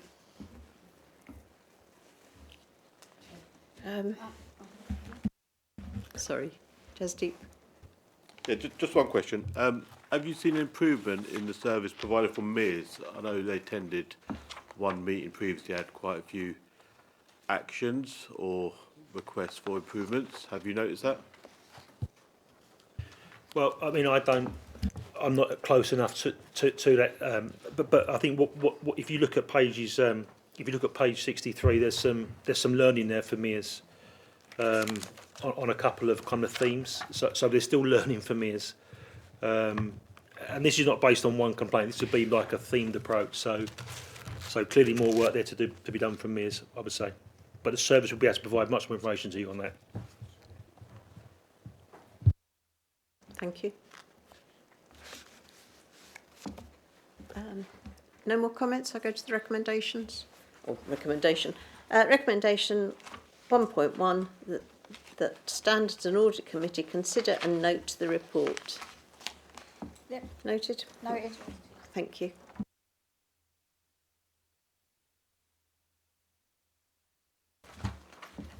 Item 9, member development strategy. Matthew, can I ask you to... Yeah, thank you, Chair. So this is a new strategy document which underpins the principles of member development going forward. The merit of the document is that it provides both members and officers with a protocol to guide us and to work from as we develop member training and member development within the council. The strategy document rather has been to Governance Recovery Board for comment, and really it's being brought here to Standards and Audit for you as a committee to make any further comments before we hopefully circulate it amongst the wider member body and start using it to develop our practices in member training. And I'm happy to take any questions. Do members have any questions or comments? Thank you. Councillor Worrell? Yeah, thank you. So I think that this has been key. I think it's been a great process as well for member development, and I think it's an area that we have neglected over so many years. And only by equipping the councillors with the tools to do the right job, whether it's more training in audit, better ways questioning, how to act in committees, in public life, all that stuff. It's all key, and I've certainly myself been able to benefit from member development. Been on training courses, and it does feel like. And it's been very, very beneficial. So I think that it's certainly an area that we do need to carry on focusing on. So I just think it's been positive, and I think that as we get more new councillors come in, they'll benefit from it even more, because they don't know the council as anything more than what they're walking into, rather than the people that have been here for a long, long time. I just think that in time it will just create a better member environment here in the council. Thank you. Does anyone else want to make a comment? Shall I go to the recommendations? Yeah. Recommendations 1.1 to agree that the member training schedule for 2024 to 25. Agreed. Make any further suggestions of sessions to add to the schedule for 24-25. Charles? Sorry? Oh, sorry. Thank you. Comment on the content of the attached member development strategy. Yeah. And, if applicable, agree to the member development strategy as drafted or subject to any amendments discussed and endorsed by the committee. That we've got everything we said, haven't we? Okay, item 10, member training schedule report. Can I ask Matthew Bolter to introduce the report, please? And you all know what the recommendations are. Thank you, Chair. So this report represents the proposal for the member training schedule for next municipal year 24-25. I think just a few comments to make. So the schedule provides what I perceive as the base set of training for members starting at the council and members who wish to refresh and revisit their training. The report also includes further information on our proposals and the work we've done to date to provide deeper training, more longer term training for members as they go through their careers as councillors. So just to draw your attention to the recommendation, the first recommendation just asks members to support the schedule being put forward for next year. The second recommendation asks for any further comments that you have about sessions that we may have missed or any comments you wish to make on the content of those sessions. 1.3 asks you to agree the categories that we've suggested in the schedule. They are being statutory, highly recommended and recommended. We've taken on board comments at Governance Recovery Board that, you know, making training mandatory every year for members to repeat going on basic training may not actually benefit all members. So we've tried to reflect that nuance in the schedule using these three categories. And finally is just to gain the committee's support in the activities that we are undertaking to try and deepen members' engagement with training, and that's the use of member training passports, developing that process, supporting mentoring going forward, and also engaging in any change activity we undertake with colleagues in our change team who are going to help us try and get members to engage and steer and develop and draft future training schedules. And I'll leave it there, Chair. Thank you. Are there any questions or comments? Councillor Worrell? Thank you. Thanks, Matt. So have you gone out to the wider councillors to ask them how they, you know, what extra training they have? You know, I was just glanced down and I just have, you know, the thought of sitting through that finance training again. I just think that you need different levels of training. I'm sorry. I know that's your job, Mike, but you didn't deliver the training. Maybe if you'd have delivered the training, it might have been more exciting. But, yeah, it was just, I just think that different people on different committees need to know different stuff and at different levels. And to just have a tick box to say we've given finance training when we just listened to somebody who was very, very experienced in their field at, you know, public finances, but it meant nothing to somebody that last week was a resident and this week is, you know, sitting on a committee looking at finance papers. It wasn't the nuts, the bolts of what they do. The same with audit committee. It needs a different approach to how you train people for audit committee. I just think that we do need to make sure that the content of the training equips the councillors to do the job, rather than think of everybody as suddenly become professionals in, you know, because they've been elected as a councillor. Yeah, thank you, Chair. Yeah, good point, Councillor. I think there have been a number of touch points throughout this municipal year where members have been asked for their opinions. As you can see in 2.14, I believe SLT met with members at not a training day, a sort of get-together day, and some views were expressed on what training could be seen going forwards. Likewise, Governance Recovery Board, I think, has had an opportunity to express that. And through our own feedback at every session, we ask members what they like about it, what they would see improved, and so on and so forth. We've also introduced this passport scheme, and I have been told that passport potentially is not the right word. It's not. I think it wasn't the sort of appropriate word, and we might be rebranding it member profile. We'll see. But I'm hoping that system will allow members to take responsibility and take ownership, rather, of their own training schedules along with their group leaders.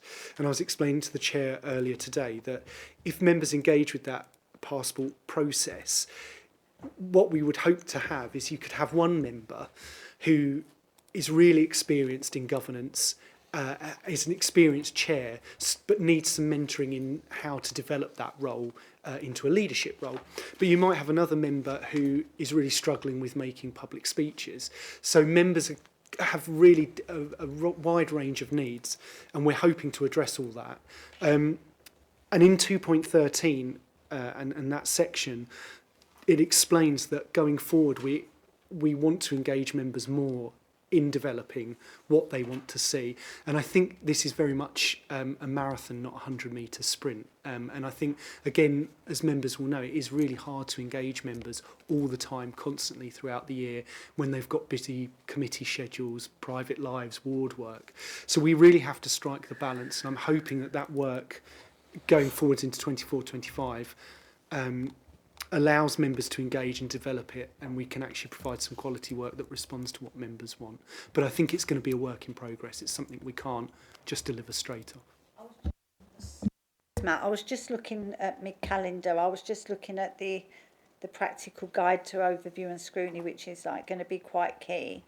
That's the night after annual council.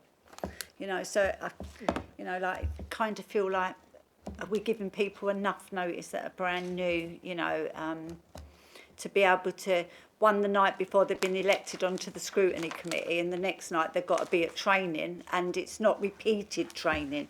This maybe could be like you know, a mop-up of that training. Yeah, I think that's a good point. And I think it is a challenge to get all the training sort of to complement the committee work. And I think this year rather, we've had a challenge because we've been in intervention. So there's been a need and a pressure to deliver training very quickly to members to ensure that they're up to speed with the requirements of the BVI. I think going forward, yeah, it is a challenge. It's something that we do struggle with, and I am happy to take that on board. And I think the mop-up session is a good idea, and we have used that this year, and it has worked. I'm happy to take feedback from members. If things don't work, if we need to move things, we can. But we don't have a lot of flexibility, and it's something we're just going to have to just try and see if we can do it in the best way that helps officers and members. Well, can I just say that? But thanks for, this is much improved. You know, there's been a lot of work to go into this to time this in, and this has come a long, long way from the days when you just literally walked in, got your pass to the underground car park, and you met somebody sitting in an office to get a laptop and a mobile, and next thing you were sitting in a committee. So this is like a long, long way it's in front of. You know, we've got some way to go, but I just think that it's really good work. Thank you. Thank you. Has anyone else got a comment? Aswad, do you want to say something? Yes, thank you, Chair. I just wanted to say that the training programme that's been presented to committee will also be available to our co-opted members and independent persons as well. So we would offer them to, if they would like to attend any of the sessions as well. Thank you. Has anyone else got any questions or comments? I've got one. Looking at the first thing, we've got the meet and greet of leadership, and it's for newly elected members. I personally think it would be good to have that repeated annually, because we do have changes of staff, and also, I mean, I was elected straight after COVID, so of course there's loads of people that, in all honesty, I've never seen them as anything but a signature on an email. So, you know, I would just recommend that. And the other thing I will say, and I'm sure you will have considered this, is do try not to put training on the night of committee meetings, because it's quite challenging. Thank you. Any more comments, or shall I go to the correct recommendations? Right. 1.1, to agree member training schedule for 24-25. Agreed. Make any further suggestions and add to the schedule for 24 to 25. I believe we've done that. 1.3, to discuss and support the categories for training sessions as indicated in the schedule, statutory, highly recommended and recommended. So do we support that? And to support the ongoing activity outlined in the report to enhance and improve training in coming years to support members in their roles. Yeah. Thank you. Okay, item 11, member attendance statistics report. Can I ask Matthew Bolter to introduce the report again? Keep you busy. Yeah, thank you, Chair. There's not really much to say on this report. This was requested by the Standards and Audit Committee from July 2023, and it was a simple request. I think it came from Councillor Lydiard at the time, to see member attendance statistics to public committees. This committee may wish to comment on those or make any recommendations on encouraging members to attend public committees. I think it's a fair comment to say that Thurrock elected members do attend public committees very well. And I would just highlight, I can't find the, I'm trying to find the page, but there are a few errors on the appendix which are mine. And is it 120? 123, thanks Assie. So on page 129, I think Councillor Watson and Councillor Fish's percentages there are in error, and that's just a typographical error, and we can amend the record on there. Thank you. Has anyone got any comments or questions? Councillor Warren? Thank you. So just looking at my own attendance.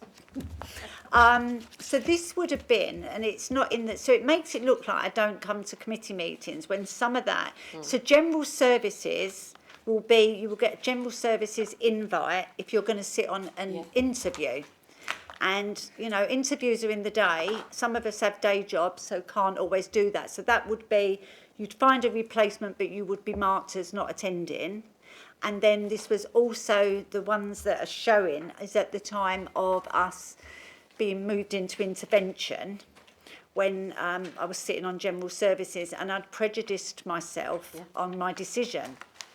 And I had to take myself off of a whole raft of general services meetings. So it's not general meetings that I wasn't in attendance for, and there isn't no way of showing that general services appointments and sitting on interviews. And so I've sort of got in the swing of like balancing work and interviews now to get it all done, but it sort of reflects, it makes it look like I didn't turn up for committees that I was sitting on, rather than I couldn't take full days off of work to interview or sit on disciplinaries or attend those sorts of meetings. And I'm sure that reflects in other councillors as well when it's daytime meetings that we can't make. Yeah, I completely agree. I think, you know, the statistics on page 127 to 130, there, you know, there's a myriad reasons why members haven't attended meetings, sickness, going to other meetings that are on at the same night, which does happen. That's not provided. It's just we've just provided the numbers. But yeah, there's certainly reasons and reasoning behind those figures. And can I just ask? From personal experience, there were certain committee meetings, or classed as committee meetings, particularly for general services, where not everyone was expected to go. And in fact, some people were told, you're not to attend this one or whatever. Is that reflected in here? These statistics are taken from our ModGov system.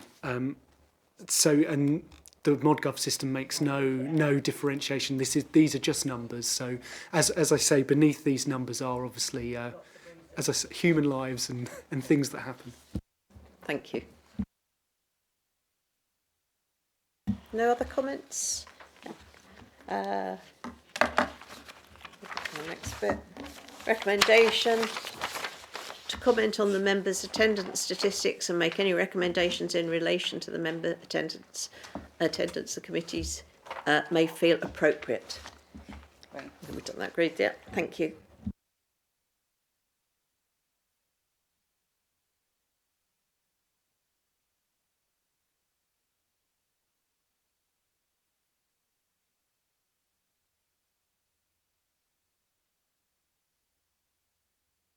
Sorry, number 12 has been deferred, as we said at the beginning, so we're moving on to Item 13, decision notice of complaint against a councillor under the Code of Conduct. Can I ask Asma Hussain to introduce the report, please? Thank you, Chair. So the report sets out the decision notice of the Members' Advisory Panel hearing that took place on the 23rd of January 2024 in respect of the Councillor Code of Conduct. The Members' Advisory Panel requested that the decision notice comes to this committee for noting. That's all I have to say. Thank you.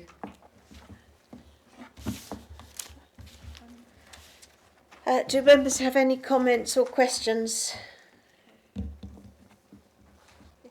Yes, Councillor Rigby. So there are a few things I'd like to ask. It does now say in the report who was on the committee. It's interesting to see the BVI say that they're pleased that it's been transparent, but it has actually only been to Standards and Audit Committee, so I'm not sure how transparent it is beyond that. Also, I know that there were some things put in place, as in training and apology. Has the councillor in question completed the training and made the apology? And has there been any action from his political group as well? And also I'm interested to know why it didn't go to full council and be more open beyond the Standards and Audit Committee. Asma, do you want to answer that, or do you want me to? You start and then I'll. Okay, thank you, Chair. So the commissioners noted that they state in their comments that they're happy about the transparency.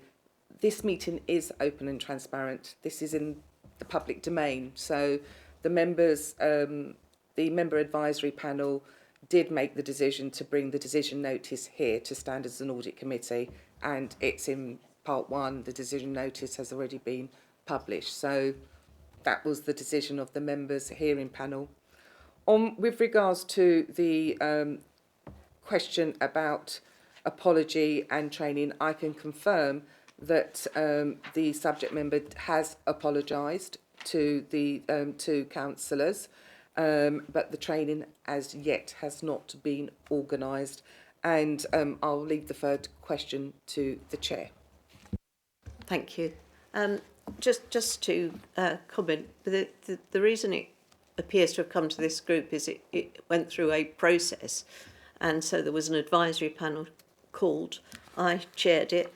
This is the report. It's just for information. There's no decision to be made or anything because the decision is final, as people were told. There is one slight error on here.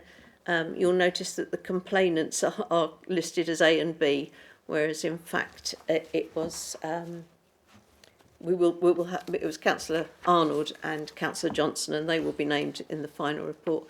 And this needs to be included in our annual report to full council. Okay, so are we happy with that? Yep. Thank you. Yeah. So sorry.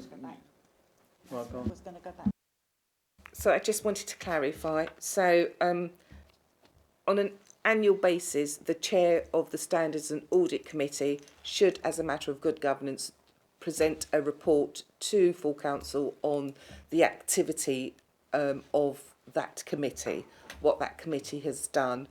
So part of that report, it would include that the standards, that this had taken place. So it would be information that would just be shared there.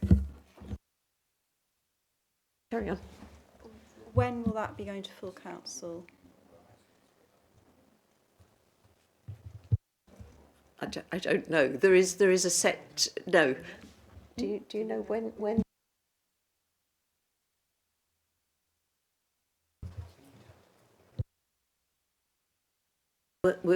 Yes, please. If you could come back to us with the date of when that will be. Thank you.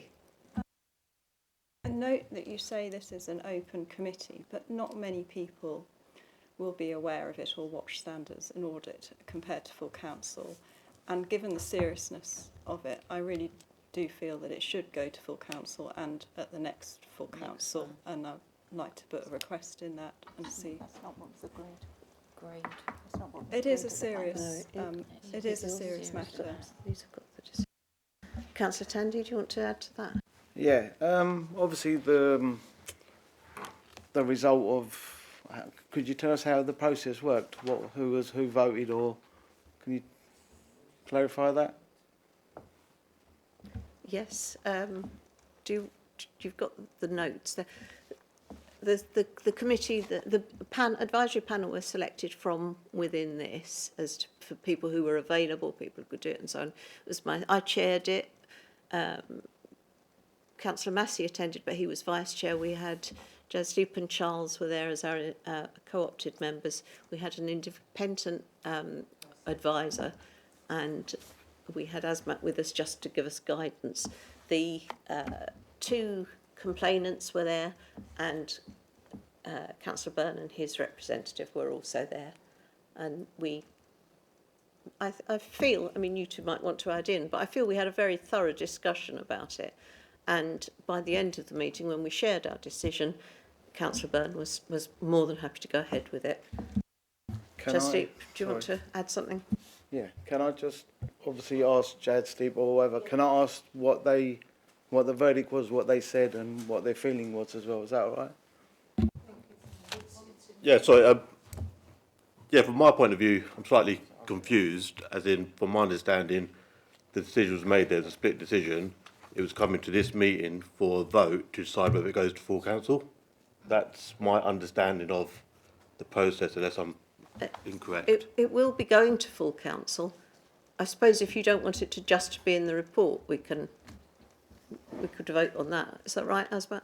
I think it should just be in If that's the decision of the committee, that's the decision. But the members hearing panel made the decision. The decision was that the report would come to Standards and Audit Committee, and that was the decision made. The chair tonight is saying that what we can do with the decision and the information is to include it in an annual report that the chair does of what the activity of this committee has undertaken for the year. It would include maybe a paragraph that said that this council had its first code of conduct held on this date, and just give a note of the outcome. Charles? Have you finished, yeah? My recollection of the decision we made on the day was the fact that we were going to bring it to this committee, and this committee will then decide on what happens to the full report to the full council. Yes. And they're the two choices, that it would go in our report or it goes as a standalone. But again, it would literally be for information. So I'm quite happy for people to comment on that or add their opinion. Yes, Councillor Rigby. Thank you, Chair. I just find it rather strange that this is standards and audit, and we're meant to be, upheld and be professional and, be equal and everything. And it just seems that it's slightly brushed under the carpet, like, yes, that's been done, that's been ticked, and we'll do a little note in the full council. So it is slightly troubling because as councillors, it's not really the sort of behaviour that I don't think I would expect of myself or my colleagues, or what the residents would expect. And I think it does need to be made more open and discussed, rather than just a little tidy report, and that you're almost hoping that no one's going to read it. No. Councillor Worrell. Thank you. So I respect your opinion, Councillor Rigby. I actually don't think that the next, if we're going to put it forward, I think that it should be after the municipal year. I don't think it should be next. And it should be a report that comes back here for agreement that that's what goes forward. I don't think it should go there, but I just think if you put this in front of full council, it's going to have everybody's names on it, you know, and then it'll end up being a bit of a debate in full council. It won't just go there for naming, will it? And then it'll, you know, it'll further out. I wasn't on that committee, but I certainly think if it goes to full council, it will not just be A4 no and nobody comments on it, you know. Councillor Tandy and then... Right, okay, so obviously we're in a new era, open transparency, everyone is talking about it. I'll give you an example, your local gazette, there you go. Right, so it's there, so everyone knows about it. I think we need to discuss it in the chambers. It's a discussion that needs to be done. Thank you. So what do we need? What's the process? It won't just be councillor Bell. Can I ask some advice, please? If it goes to full council either way, it's not a matter for discussion, it's for information, isn't it? So it's like this evening, we can't discuss the decision, but we are informed of it. But we can decide, yes, it will go to full council as a report to full council, or we can say it's got to be included in the annual report because we want to make it very clear that this has been through the full process. It's something that hasn't happened in Thurrock for an unknown, ever, possibly. So and I think you two will agree, we didn't want to do anything that didn't show we were following the process. Jasdeep, do you want to comment?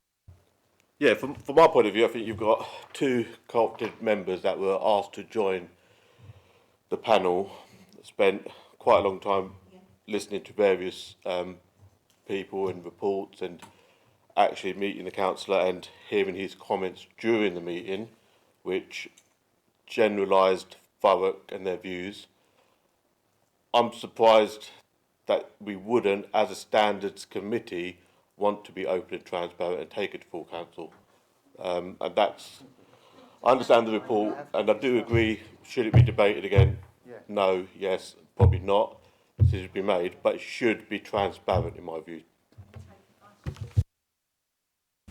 Yeah, can you give us some advice? What does the constitution? So sanctions have already been applied. The members hearing panel met and they agreed the sanctions. We cannot reopen those sanctions. They are concluded. That's the whole purpose of the members hearing panel. To bring it here and then to decide additional is something that you know, up to me, doesn't feel right. What was the purpose of the members hearing panel? They were the decision makers in this. They asked for the report to come here for noting. Okay, so the chair has mentioned that we could take it to full council by way of the annual report that should go to full council from the chair of this committee that says this is the work we have done and this is the outcome, etc. So it would still go into full council. It would still go into full council by way of that annual report. You say about open and transparency. This committee is open and transparent. This committee, this agenda has already been published. We're having the debate. I just think we need to be careful about reopening the sanctions when we agreed the sanctions, and this is not the forum in the committee to do that, because that decision was made at the members' hearing panel. No, for me, it's just as long as it goes to full board in some form or capacity, that's the main concern. Yeah, because that was what we agreed, wasn't it, at the meeting, and the expectation is that it will go to full council, but it's the route that it goes. And by coming to these first, we were going through all the stages to ensure that it was seen that Thurrock were doing things as they should do them. We'd taken advice, but if people feel, I mean, I think Councillor Orris just said something. We're not talking about a report to council in great detail. It would be this really. It would be informing them the way that we've been informed as a group. All we've got to decide now is, does this have to be spelled out very clearly in our annual report, or do we want to take it to full council as a standalone? But again, it won't be open for discussion. It's for information purposes. So That's not what the committee agreed. This is the recommendation to bring it here. You can't make it up as you go along. I'm afraid we're You not. can't. Am I right? No, because that wasn't what was said, was it? It was said that we knew it would come to here first, then go to full council, and In the report. no, and we have to decide whether it's in the report or. But I mean, it seemed that the in the report was the most sensible route. But if people are questioning that, fair enough. So, well, so do I. But Councillor Rigby. Thank you, Chair. So are you saying it will go in a report just as part of the annual Standards and Audit Committee feedback, or is it going to be a more sort of centred sort of piece, as it were? Because it is a fairly big piece of information. As you say, it's so rare that this happens to a councillor that it should be made clear at full council so that people can read it, and it's not just a sort of brief line. To what sort of extent will it be included? I think it's what? Sorry, it will be The chair's reports. yes. So You can talk on it. so You can vote. You can So- speak on it. and You it can speak still on any report. yeah, and it It'll can be be an open fairly detailed. Yes. Open discussion of what's happened. It will be a chair's Well, report. yes, yeah, because in a chair's report you can discuss it, can't you? Whereas I think if it were just a standalone, the expectation is that it's for information to be noted. But I don't know. What do people think? What do they want? Yes. Sorry. Thank Councillor you. Pearce. Yeah, thank you. This is a really serious case. Like you say, I've never known it happen quite like this before, to come to this far. And I'm really annoyed that I'm suddenly being given all this to decide on a person that's... And others. And Because others. it's not just one person. No. We're talking about the complainants as well. Yeah. It won't just be one person. No, I in the know report, that. so I we'll know remember that. that. Yeah, we'll all remember that. We remember everything, because this is what brings it all to fruition. You've got to, I say it's got to go to full council. That's the way it is, because we don't want this happening again, and it'll make other councillors realise that this sort of thing can happen, and it doesn't want to be happening again. Thank you. Yeah, Councillor. So that's what I'm saying. It's got to go to the open, to there. If not, we have another extraordinary meeting about this. I think we can't just leave it like this. Well, we can decide now if we want it to go to full council. do That's we- fine. Can we vote again or what? We haven't voted at all. You can't vote. It's not a voting. Have your view. We all have feelings about this. Come on, George, come on. How you feel?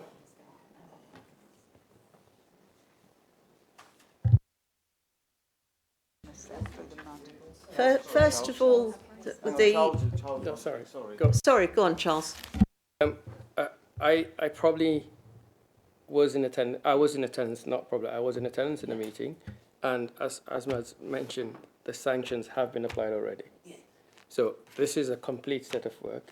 I think, if I correct me, Chair, what we are supposed to do now is decide how this gets to full council, not what's going to be debated in full council. So this is already set up, and all we're going to do is this route or that route is going to get to full council. So that's what we need to decide. Thank you.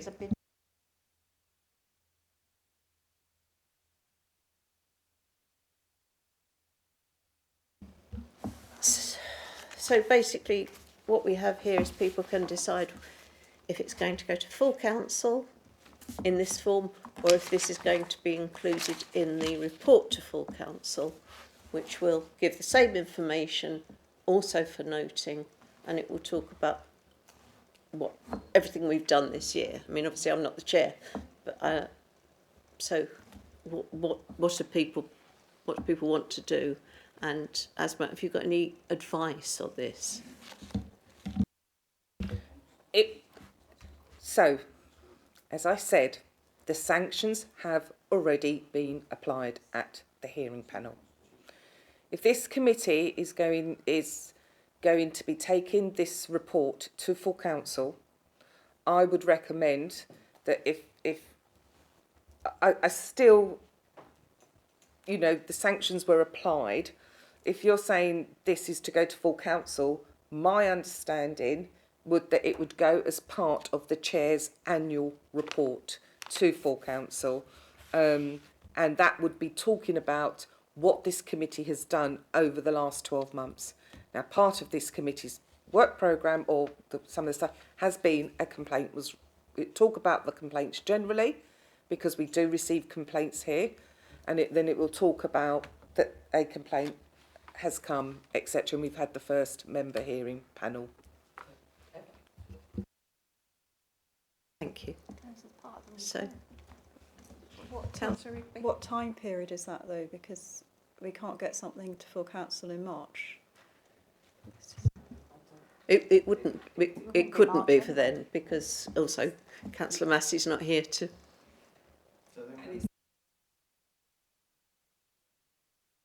At the end of the yeah. Can't come as a separate report in March. That's not a possibility.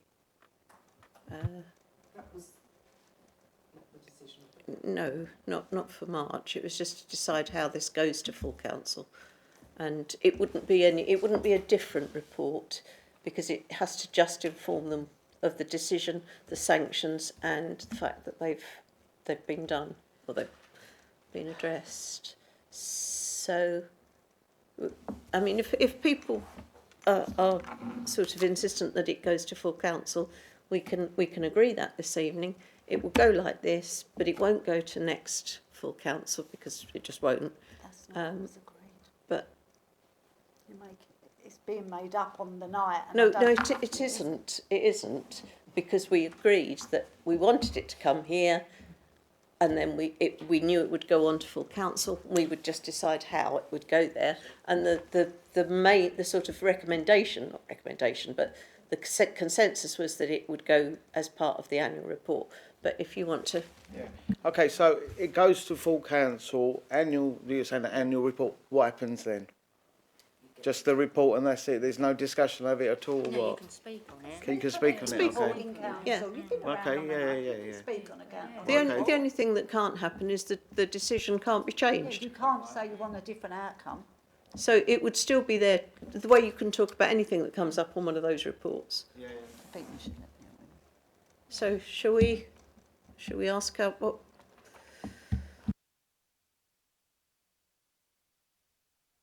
I do, but is everyone happy with that? On a report. So long as it's open and clear in the report and it can be spoken on, then Yes, because it would be this. It'll be that in a report. It's It'll be this. In the report. So you still get, yeah. But it just won't have this written on it. It won't have like this one report. It's going to be in an overarching report. To do with this committee. So, right. So can we say the recommendation is to comment on the member attendance? Oh, that's not. Yes. Yeah. It's This, yeah. that the Standards and Audit Committee note the decision as set out in the decision notice attached to the report at Appendix 1. And it will be included in the Chair's. In the annual report. Right. added to the recommendation. Yes, so that we'll. Yeah, we've made a note of that. No, So we can that would. deal with that So report. it's been proposed by the chair that it will be included in the chair's annual report. Thank I you. can have a second, I believe. Seconded. Well, I weren't on the. Maybe it No, should be one of you but- that was on the committee. Should- Oh, they Oh, they can't. okay. So, yeah, Anybody so, well, you else on can, it? you No, can. then I'm done. And the advice is I can't invite us. I just think I don't think we need to. I think we've. I think it. No, but I think we've reached a decision here. Just turn off your microphone if you don't.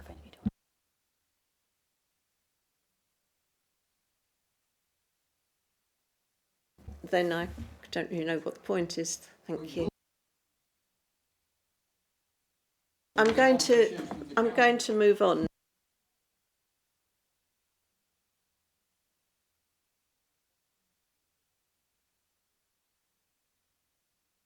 If invited by the chair. Your attention for the last 35 minutes. So Spate, you can have 4 minutes to speak. I don't need 4 minutes, I need 30 seconds. Go on. This is, as I'm sure you all agree, an open meeting of a committee of this council.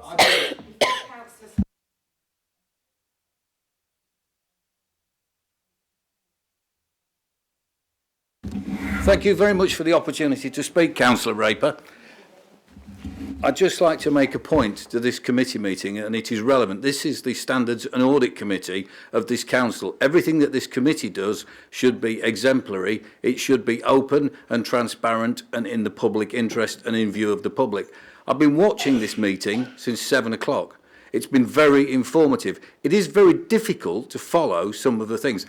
The gentleman who I can now see is Mr. Ratcliffe, gave an excellent report earlier on, talking about internal audit. It was very interesting. I had no idea who he was because there is no informal introduction. It just says officer. So I decided I'll come down to the meeting. I arrived at this building, as you know, probably, 30, 40 minutes ago now? The building downstairs is in darkness. The front door is locked. I knocked on the door. I tried to see if anybody would allow me to get into the building. There was nobody there. And in case anybody doesn't believe me, I've done a video of trying to get in to this public meeting in the town hall, which is supposed to be open to the public. And I am sick to death of sitting at committee meetings, and interestingly enough, on the things that you said, I think I've attended 20-something, 25 out of 28, and I've made the point. We are supposed to be open and transparent. This is the town hall. This is the area where the public should have absolute access. Because I've got a councillor's card, I can sneak in the back door. I'm not going to comment on the last item, but I am absolutely going to comment. I am sick to death of the fact that I raise it time and time and time again, as do many councillors, Thank that you, this is not a private session, this is a public meeting that the public are entitled by law to have access to. Why does it not happen? Not to us. Inappropriate. No. That is aggression and it's inappropriate behaviour. Good, well, get a standards and Thank you, Councillor Spate. Councillor. In a public meeting, you are showing sheer aggression. I will Refrain yourself. I will also have it included in the minutes that there was concern about it being impossible for members of the public to access this meeting easily. So thank you.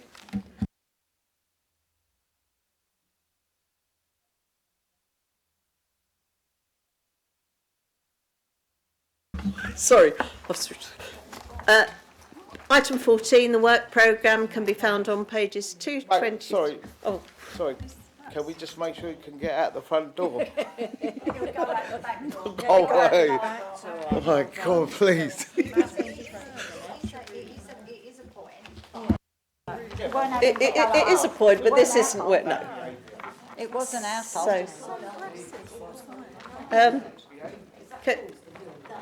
Wasn't our fault.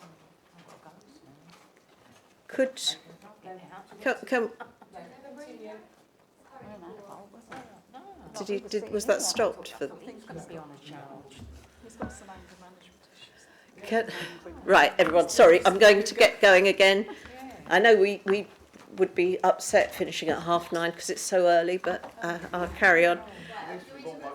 I wish to comment on the work programme, and remember that we've moved a couple of things to the next meeting.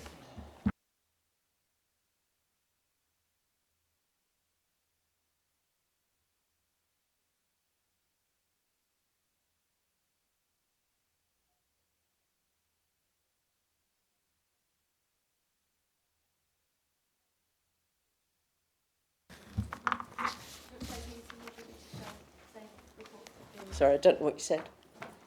Do you want me to say the reports that have been deferred? Yes, please. So Arianna's going to tell us just to clarify the reports that are being deferred, and we're also getting a list of recommendations that were missed. So. Okay, so the risk management report will be deferred on to a date to be confirmed. The update on Committee on Standards in Public Life will be deferred to the March meeting. And then we have the Code of Corporate Governance, which has been deferred, and that is to be set on a new date. And then finally, in March, we will be having a further report from Internal Audit that was obviously discussed earlier in the meeting. Thank you.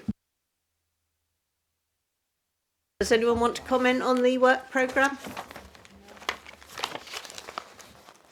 No? Thank you very much.